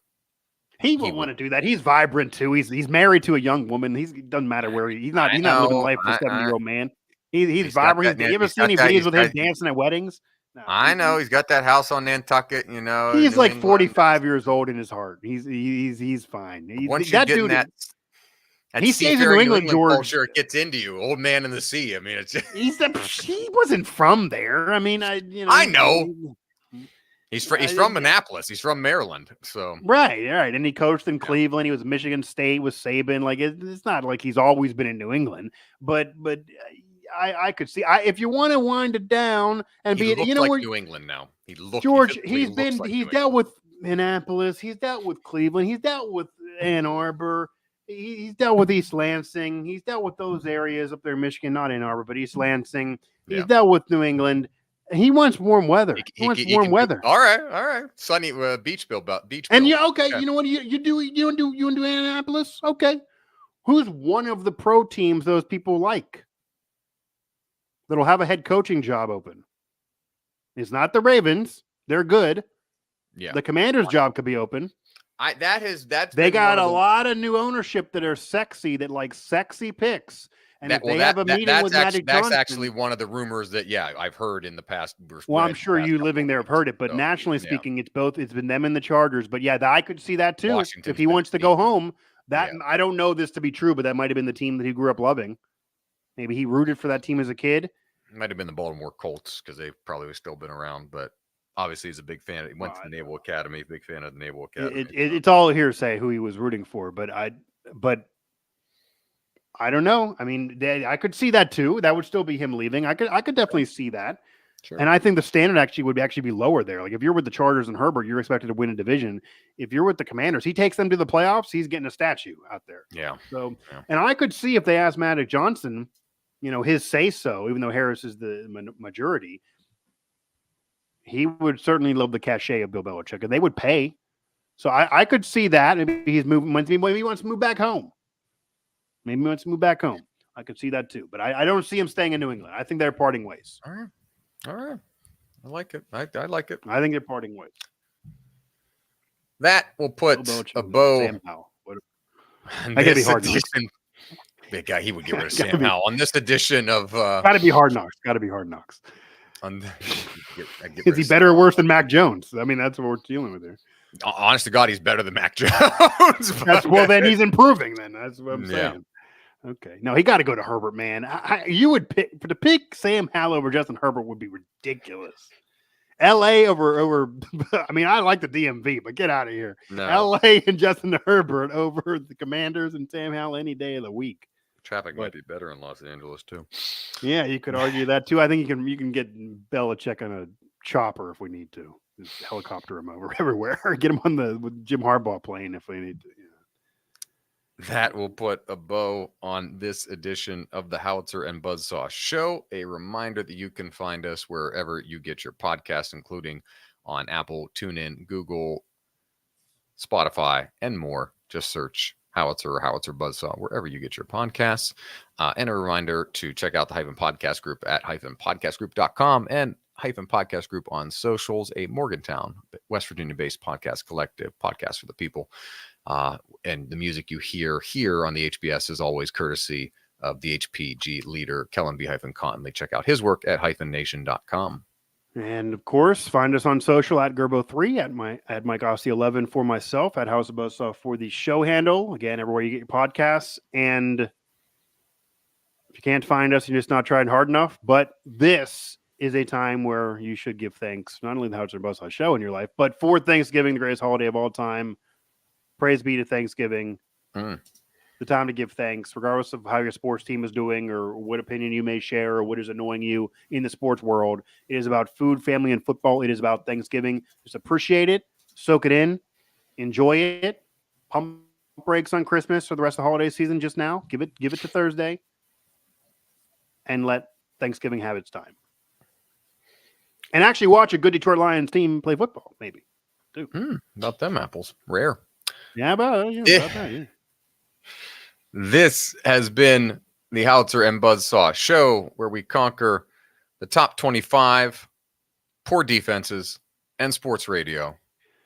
One day at a time.